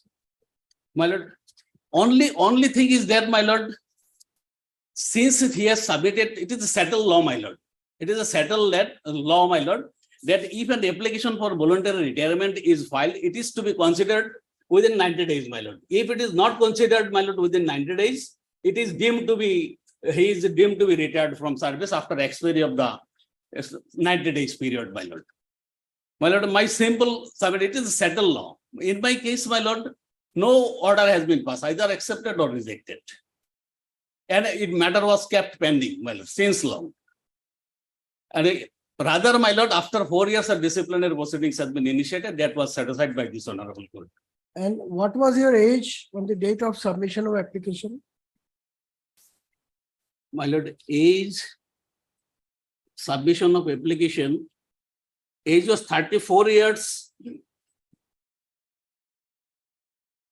8 months, 29 days. So, Mr. Day, the FR 56C says you either have to complete 50 years of age or 25 years in service. My lord, it is 20 years of service. Now it's 20 years. 20 years of service, my lord, kindly see, it is also mentioned in the impugned order, my lord. In the 1985, 25 years amended to 20 years, my lord. I have the notification, my lord. I have also stated in my petition, my lord. It is 20 years. 20 years. My lord. So, So I have completed 20 years, more than 20 years in 2007. But he was not in continuous service. There was a break in service, lordship. Since 2002, he was unauthorizedly absent from office. We have given a paper publication to him, lordship. Still, he did not appear. He has not annexed any medical documents regarding his tuberculosis disease, lordship. So he doesn't qualify to submit the voluntary retirement application also, lordship. So the question of rejecting or accepting that doesn't come, lordship. but Mr. P. J. Lamek, PC J. Lamek, counsel for the petitioner also heard Mr. Arbora, lordship. Arbora Lamek. Standing counsel. Agriculture Department. Agriculture Department also. It is submitted at the bar that this matter is ready as regards pleadings. And therefore, it can be taken up for disposal at the stage of admission hearing. On the request of learned counsel for both the sides, let this matter be listed again on 17th of August in the column disposal at the stage of admission hearing. As a fixed item. 17th August will. Problem.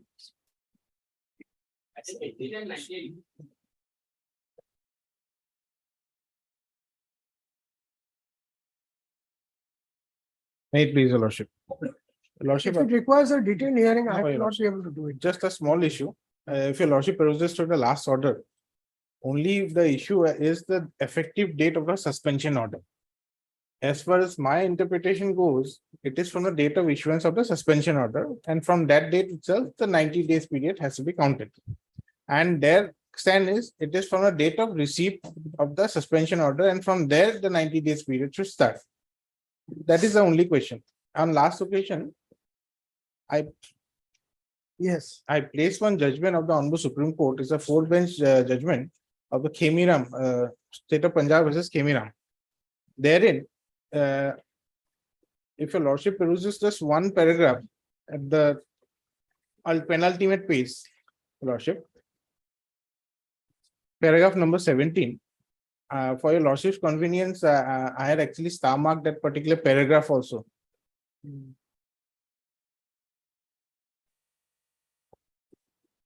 From the 14th line, it will be seen. If I may read it out, your lordship. It will be seen that in all the decisions cited before us, it was the communication of the impugned order which was held to be essential and not its actual receipt by the officer concerned. And such communication was held to be necessary because till the order is issued and actually sent out to the person concerned. Mr. Chaudhary, Mr. Praveen Chaudhary, what is your matter? I think we'll be next. Yeah, I'm rising now. All matters will be next week. Next It will Thursday. take some time also, my lord. Yes. Regulation. Next Thursday. So in the next week. Next Thursday. Next Thursday. Lordship, I'm unwell today. Yes, yes. I was about to discussing. Some date, your lordship, some date. Thursday. Well, Thursday, not next week, I am not available. From. You both agree? and- Yes, yes, yes, yes, ma'am. Yes, ma'am. Other matters, Mr. Chaudhary matter. Yes, Arun ji cover us in week did you Lordship, item number 29. Lordship, there is an urgency. Yes, Lordship, tomorrow is the last date for submitting of the application. What application? 29. What is item 29? Let us see.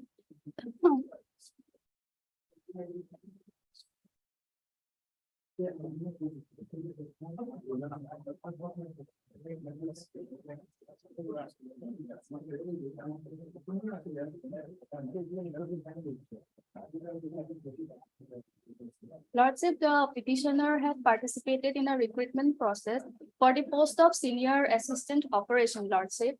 Lordship, although having the required qualification, he was not called for the departmental examination. And afterwards, by a communication, he came to know that 2 other persons were shortlisted. Lordship, after that, he had filed the petition number 548 of 2023.